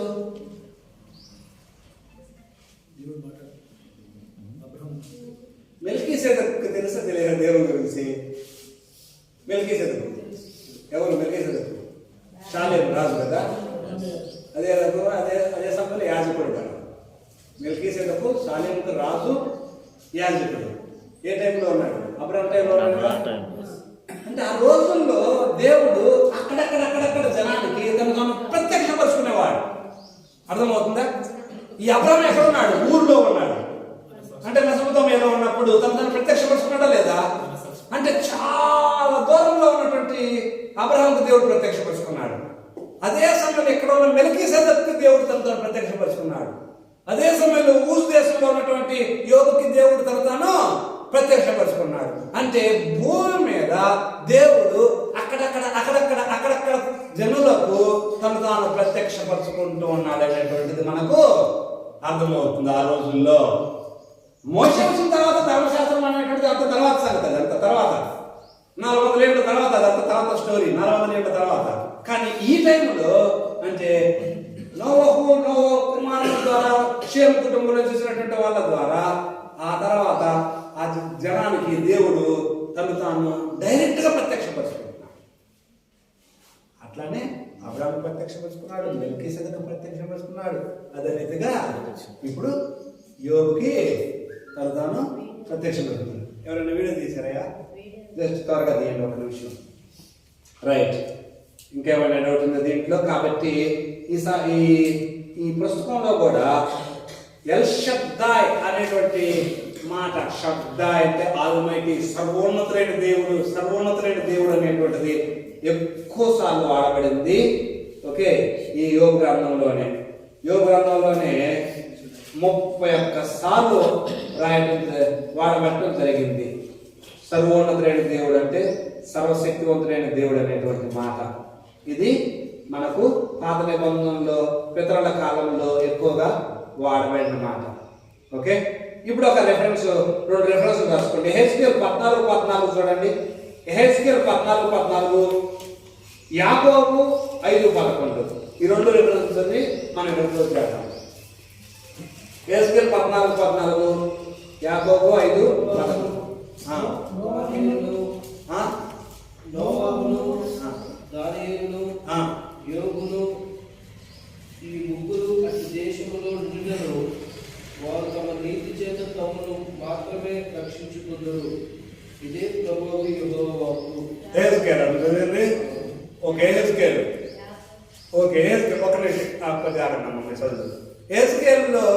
ఏస్కేలు ఏం రాస్తున్నాడు?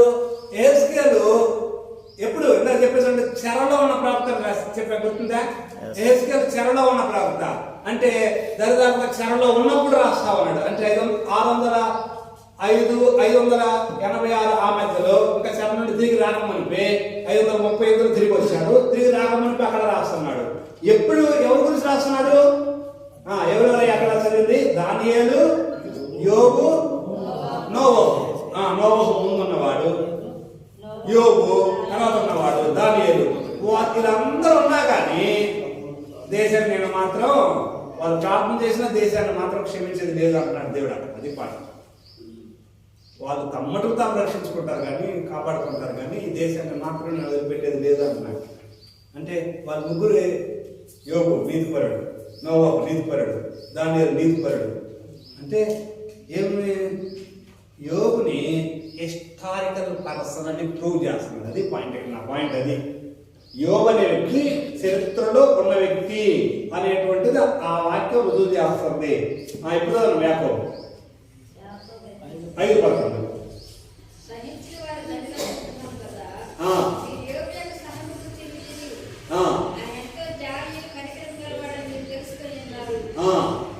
చూడండి, యోబు గురించి యాకోబు రాస్తున్నాడు.